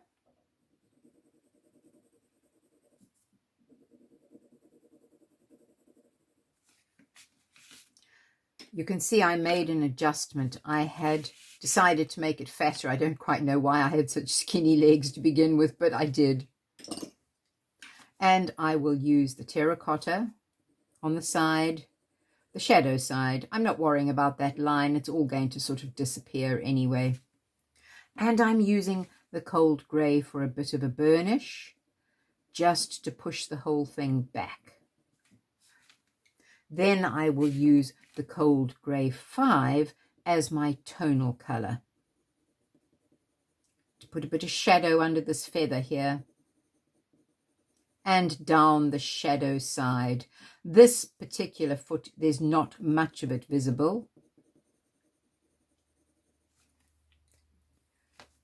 And as long as it's got a little bit of something, we'll worry about putting the illusion of snow over the front later on. I think that pretty much looks fine. It was a really small little foot anyway. Now, as we did here and here, we have to link the darker tones from the feet up the body.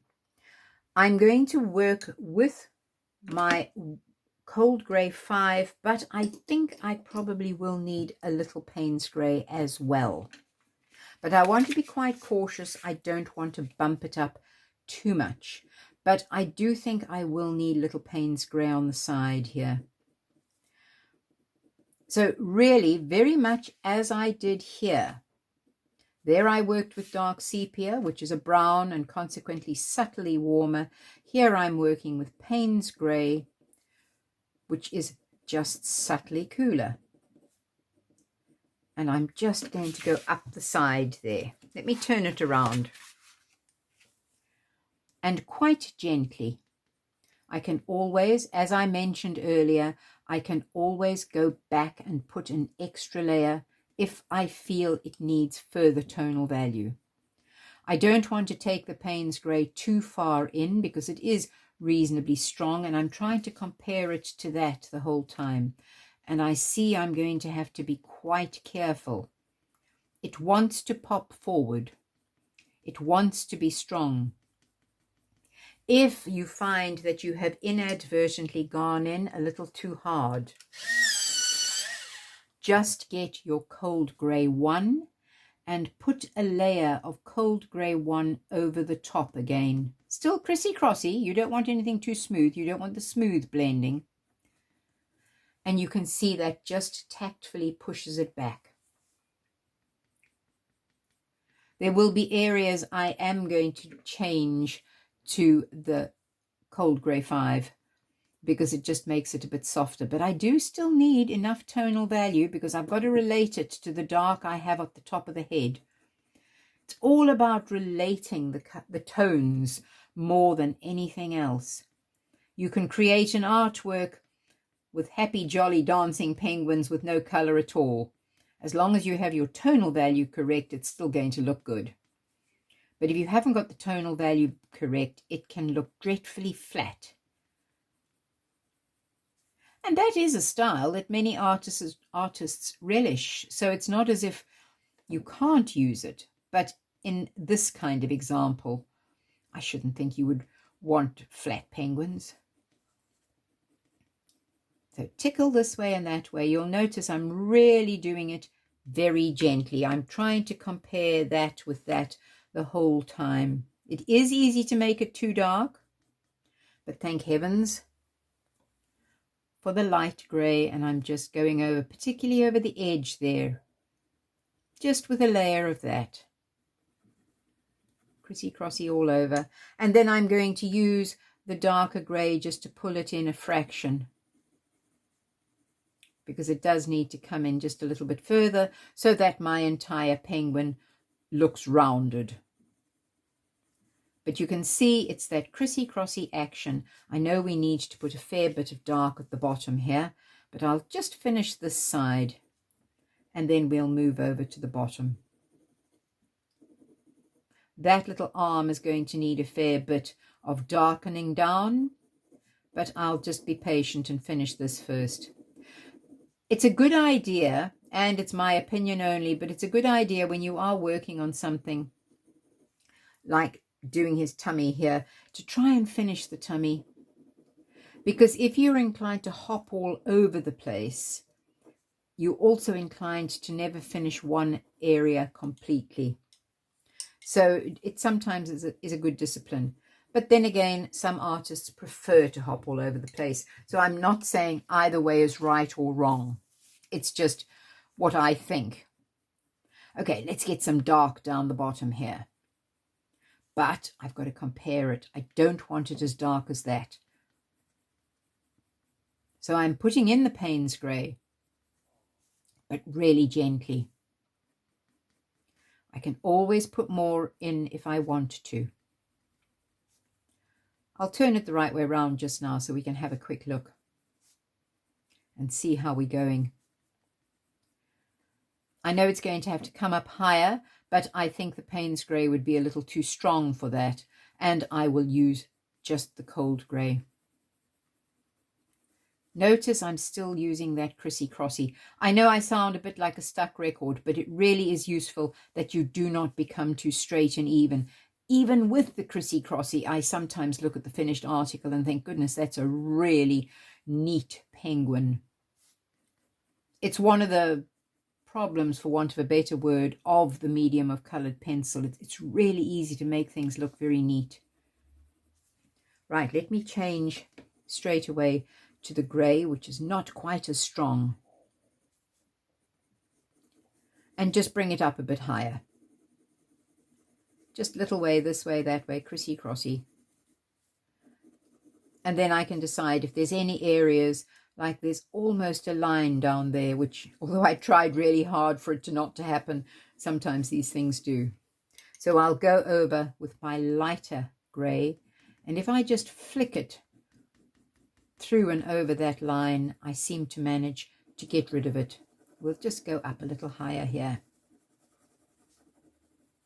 Let's turn it around and see how we're doing. I think that's looking fine. I'm not quite as tonally dark as any of my foreground penguins, and yet there is enough tonal value that you can see him quite clearly and has all the detail. This perspective depth of field kind of exercise is really, it's just to add a level of interest for the viewer. It's just to say to the viewer, there's a little bit of something different here. They could all be on one plane, but I think it looks a little better when they're not. The viewer probably is not even going to notice you've done it. They're still going to see 3 dancing penguins and think they look quite cute, I hope. Right, now on this side, I am not going to use the Payne's grey because I think it's going to be too strong. What I have done here is as strong as I want to be. So on this side, I'm only going to use the cold grey 5. Because remember, this is in theory my lighter side. And I just need it a little stronger than what it is, because it must still be visible from across a room. So just a tiny little tickle, just to bump it up, and then particularly around the foot here, where we've got this extra detailing and the extra level of tonal value. It needs to tie together. So it's exactly the same as what we have done on the other two penguins. But this is just a little step further along.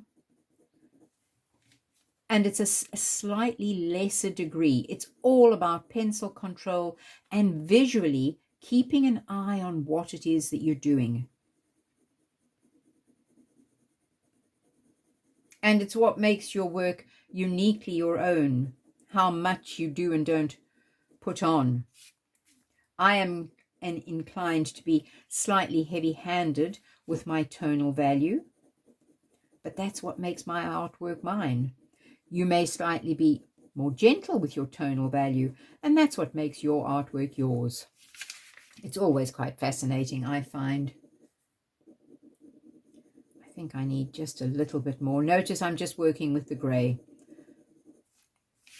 because I'm keeping an eye on everything, and I think that's nearly enough. Let me just go in with a little bit. There's a bit of a dark line there. For some strange reason it appeared. So I'll just go in with the white and put a little extra white. Sorry, not white. The lightest cold grey. And just put a little extra. That's looking fine. Looking at that, however, I do think I could probably bump up this white slightly. Remember, when we put the initial layer, it was very gentle.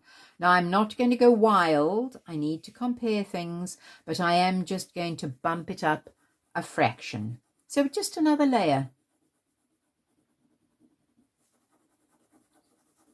It just was looking a little bit too blue.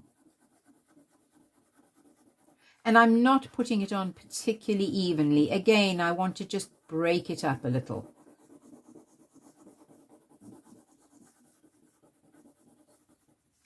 That looks better. I think I'm going to use a little cold grey on the tummy here, the lower part of the tummy. Just a little more.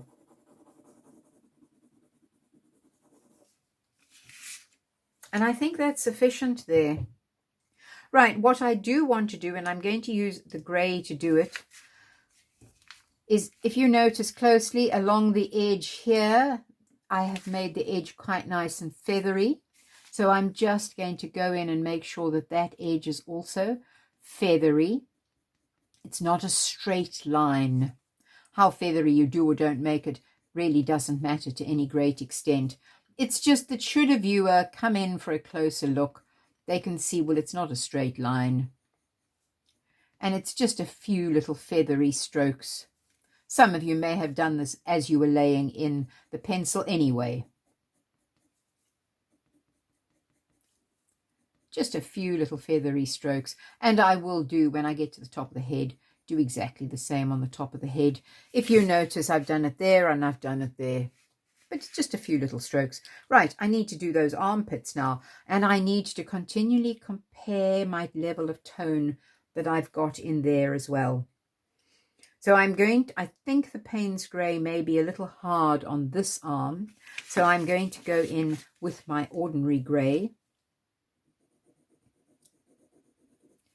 Being aware I don't want to press too hard, but I still need the same amount of structure as what that little wing has. So it's just the cold grey, and I'm just going round and round and round, laying it in, especially at the bottom, because that's obviously going to be a shadow area. Got to be a bit careful. I seem to be a bit heavy-handed here. It just looks slightly too vigorous. But I can always push it back a bit.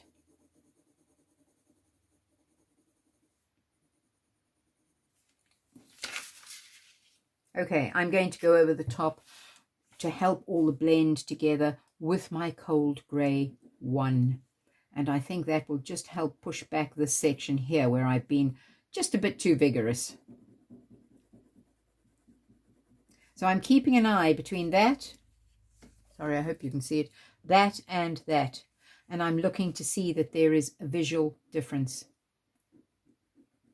Just going to put a small highlight up there with the cold grey one.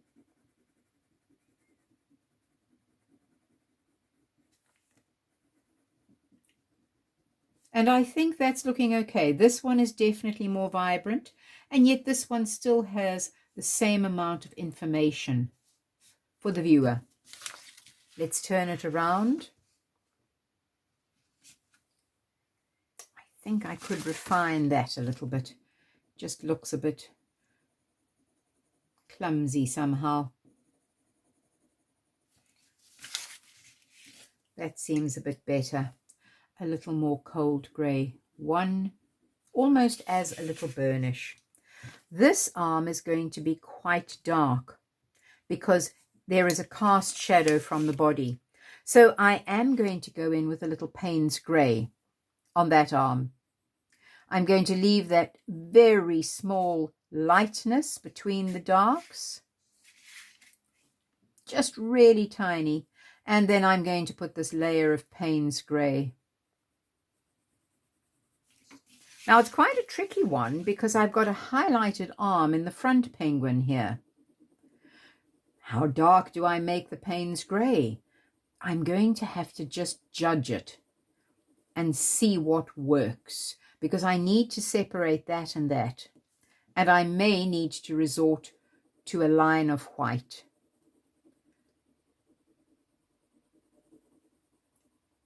Nothing is ever absolutely definite when you're doing art. It just is as it is. And I think that's exactly what I'm going to do. On the top of the foreground arm, I'm just going to go in with a little white, just there, to deliberately separate this from the background. Right, you can see that happening. I am going to burnish the background with my cold grey one again, but I don't want to press too hard, so it's not really a burnish, I suppose. It's because that is shadowed, but I want to also just sort of push it back into the background.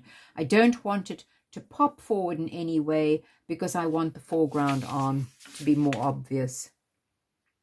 And you can see that's working quite nicely. The background arm here has got enough detail in, but it's not popping forward. So there's no absolute definite how do you go about it. It's a case of look and see what's happening and add more darks or lights as is needed. And I think that has worked absolutely fine. I need to finish off the head. I won't put much more white on the top of the head, but I will put just a little. Just as I did down there, I just bumped it up slightly. I'm going to just bump up the top of the head ever so slightly.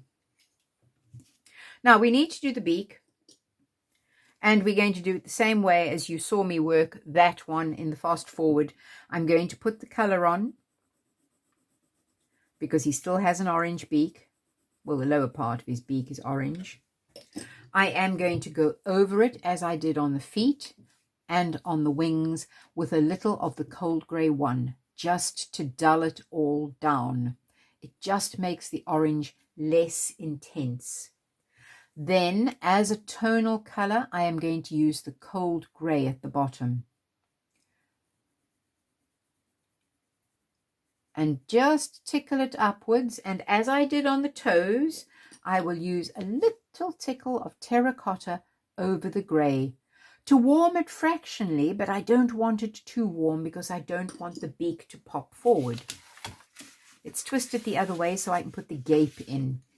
I don't know why I should want it the other way, but I always find I like to work from the tip of the beak back when I'm putting the gape in. The gape is where the beak opens and shuts, just enough that you can see it. Probably have a little smidgen more orange there. But I'm comparing that to that, as I compared the feet, that to that, or that to that. And I'm looking to see, is it just receding a little bit? The actual very top of the beak is black, but I'm not working with black on this background one, remember. I'm using Payne's grey. So I'm just going in with a slightly stronger line, defining the edge. There's a little bit of a highlight there. And I think that, again, comparing that to that, it works absolutely fine. On my reference, it did not show any sort of eyebrow here. But I think on the artwork, it just looks a little better if I do put a bit of something in. As I did there, it was just a smidgen. Here as well, it just needs a smidgen. It just kind of shows the eye up properly. This is where, if you're not doing it as a sort of a biological study or an ornithological study for someone, you have got room to put your own individuality, and as a thinking artist, work out what works best for you and for the completed artwork. After all, you're doing it from a more decorative perspective. Now I'm using the Cold Grey 5 just to actually intensify the color on the front of the head here. It looked a little pale. I'm using that to flick into the white. Remember, as I did down the bottom with the chest. And I will use that just to flick a little bit into the white here as well. If I feel I need a little more of a highlight on the head, I don't think I do actually, but if I did, I could go in with a little white on the top of the head. But as it stands, I think it works quite nicely. I need to do the eye. Now I'm going to do the eye using exactly the same recipe as I've done throughout. I'm going in with walnut brown for the iris. I am just not applying it quite as firmly as what I did in the foreground. For the same reason, I want all of this background just to recede a touch around the eye to make sure the eye is set into the head. I'm not using a black eye line, I'm using a Payne's grey line. I am going to use black for the pupil, but it's going to be applied more gently. And the same with the tonal value that I used here, where I darken the top 1/3 and I blend it to halfway. It's the black, I'm hardly touching the surface of the paper. I'm going to put the highlight in. The highlight might be a bit strong, but I will wait until it's dry, and I could tone it down if I wanted. I probably will tone that down a little, but I'm just going to wait a moment until it dries. And then with my white pencil, gently, more gently than what I did in the foreground, I'm going to just lighten the lower part of the iris subtly. And then I have a little eye that works perfectly. It follows the recipe, but it's not quite as strong as that eye. Looking at this, now that I've had a chance to look at it as I'm working along, that darkness on the beak, although it was Payne's grey, I think it is a little too dark, tonally too dark. So this is where your Cold Grey one becomes very handy again, and I'm just putting the softest of layers over that just to push it back a bit. Let's turn it around now and you'll see the difference. So you can see a subtle difference between that and that. Looking at those three penguins now, I am overall quite happy with how it's all worked out. These two are obviously in the foreground. That one is in the background, but he's not too far in the background. I think that's all worked just perfectly. Now, you could consider the artwork complete at this stage. You don't have to go on to the next step, but I'm going to show you the next step anyway.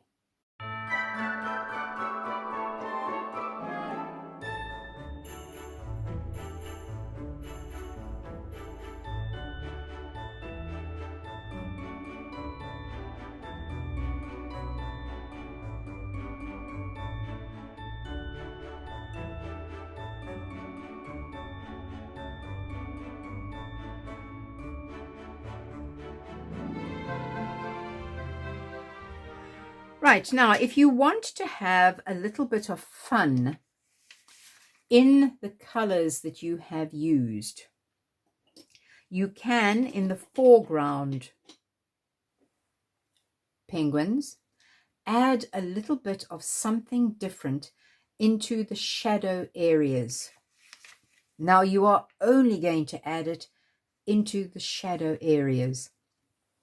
And it's very peculiar, the combination I use. It is brown ochre and manganese violet.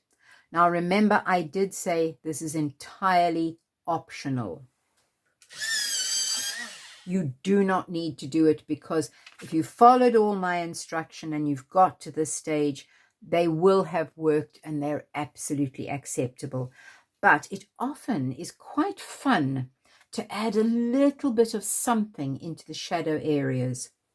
And I use this strange combination of manganese violet and brown ochre. Now I'm only adding it in the shadow areas, and I'm doing so incredibly tactfully.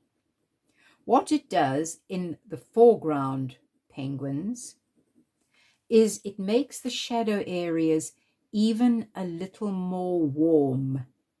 I know you've used warm grays here, but going in with this combination, notice how gently I'm doing it. I'm working over and over an area because I'm hardly touching that area, and I am not creeping out of the shadow areas.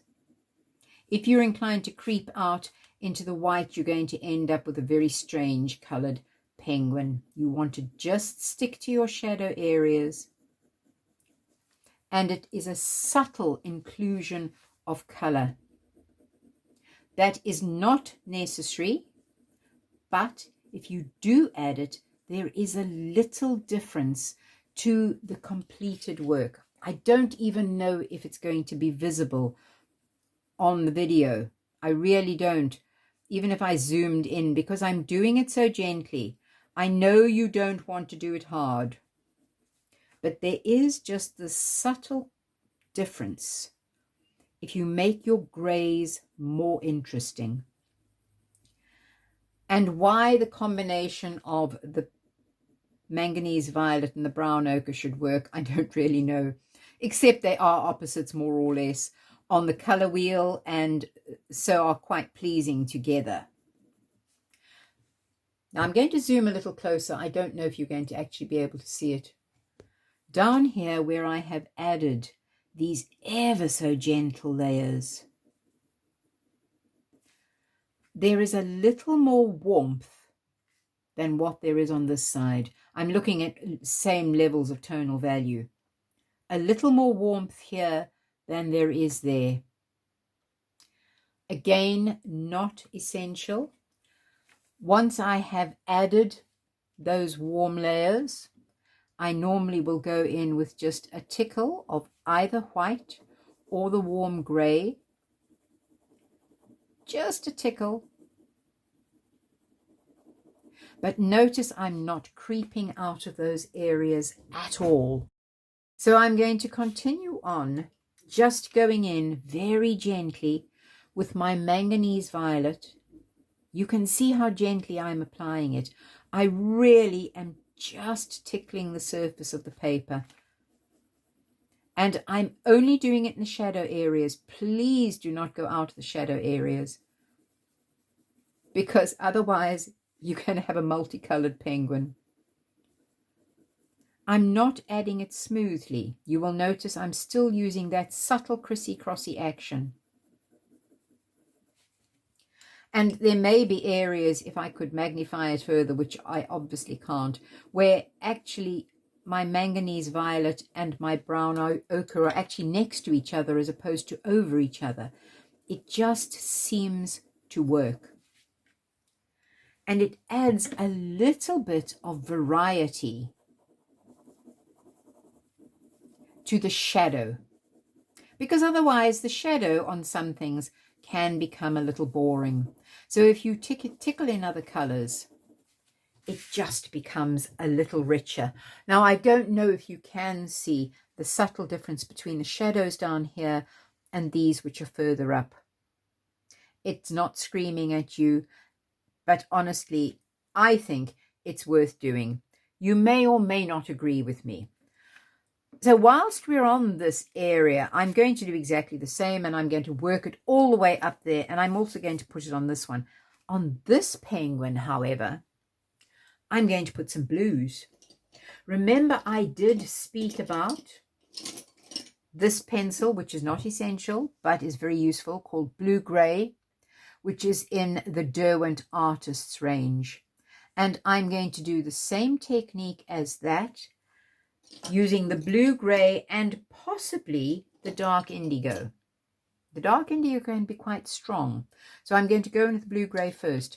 And in my shadow areas, very gently, I'm going to tickle in the most gentle layer, still in using that crissy-crossy motion, of my Blue Grey.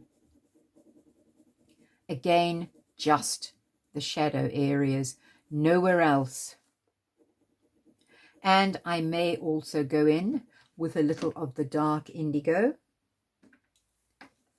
incredibly gently.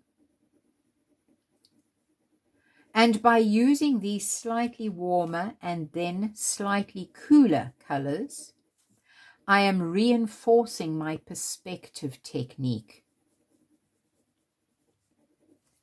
Right, let's put a little bit of the cold grey one over that. Just a smidgen here and there. And again, this is very subtle. You may not actually see it on the video camera.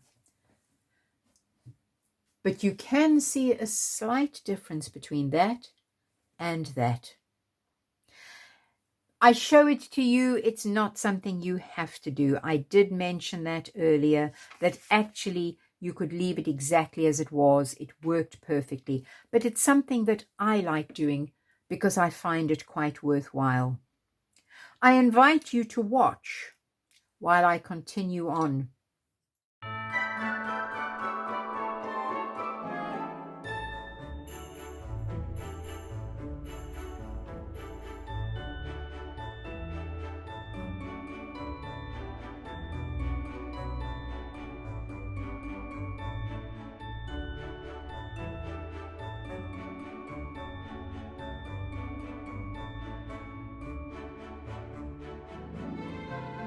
You can see a really rather nice subtle difference in the color now, not only the tone of your foreground penguin and your background penguin. Now, if you're going to use color in the white, you actually need to use it in the black as well. And the same thing applies very, very tactfully, although the black is a stronger color and well able to cope with it. I'm just putting, and mainly, strangely enough, in the highlighted areas. So there we put it in the shadows, whereas here, actually, you want a little tickle coming through the highlights. I'm putting it through the dark as well. It's almost a wash of color over the dark area. So it can be light and dark, but it'll be the light where it shows up the most. So in the black now, you're going to do the same thing, except there's not really much burnishing to go over it or white or anything like that. I'm just putting a tickle of the same into the dark areas. Having completed the blues on my background penguin, I am now going to tickle in a little bit of the color that I used in the foreground penguins, using the manganese violet and the brown ochre. It really is just a gentle wash. It does not change things much. And to be quite honest, to the average viewer just looking at your work, they're hardly going to notice you've even put it in. But to somebody who actually knows a little bit more about art, they will just notice the very, very tactful and differing washes that you have put in. It's a small thing. And as I mentioned, it's not something that you have to do, but it does make a little difference, in my opinion. Right, so just a tickle of it here as well.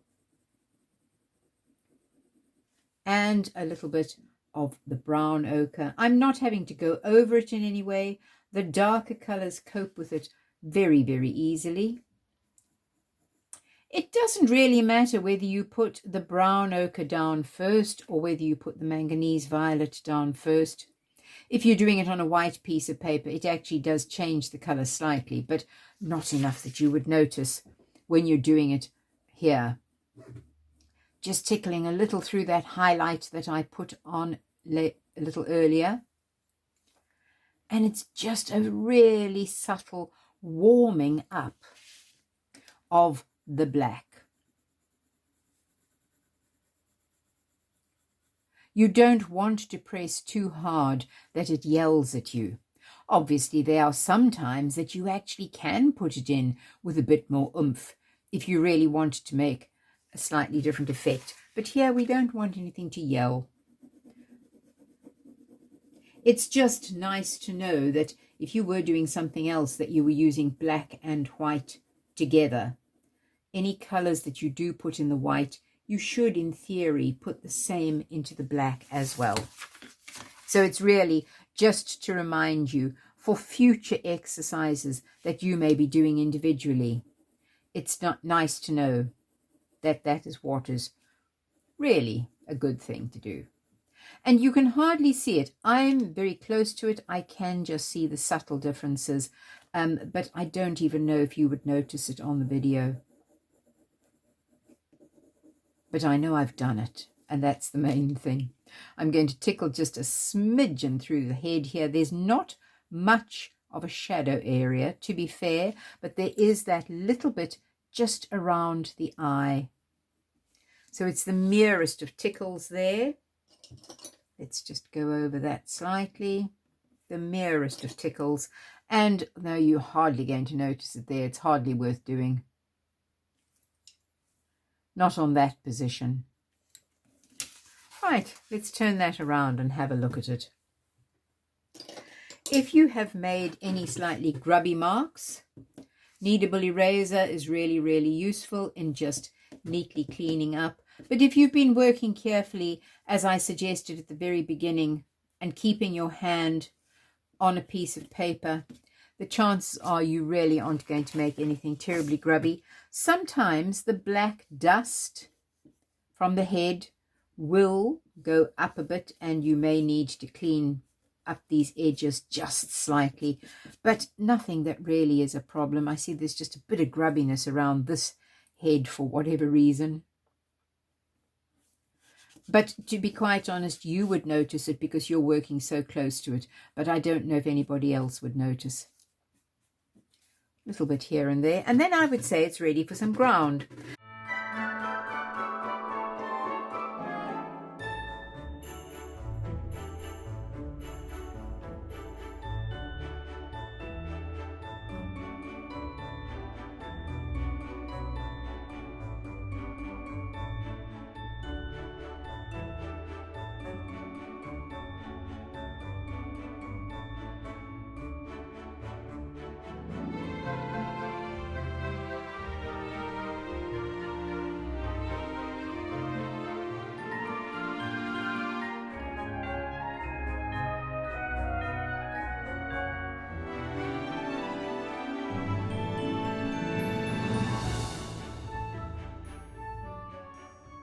Now, you could put the ground on using pretty much anything. You could mix up some acrylic and blob it on with a sponge.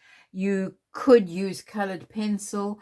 I am going to use a little pastel because I just want a little bit of snow down here. I'm using a unison pastel because I find the unison pastels are the softest. I'm working with it upright like this, and I am just tickling in. And you can see how I'm doing it. I'm not going for much detail or anything. All I am doing is tickling in a little bit of snow, well, the thought of a little bit of snow in the foreground. But as I say, there are many ways that you could put the thought of a little snow in the foreground. You may not even want to put any snow in the foreground. You may be quite happy with as it is. But because I've only got half a foot here, I just think that the thought of a little bit of snow, in inverted commas, is probably a good idea. Here's another half a foot. So I just need a little bit of something there. If you were working with a different reference and you could actually see the feet clearly, then obviously you wouldn't actually need the snow. It could quite happily be completed without any snowy effects.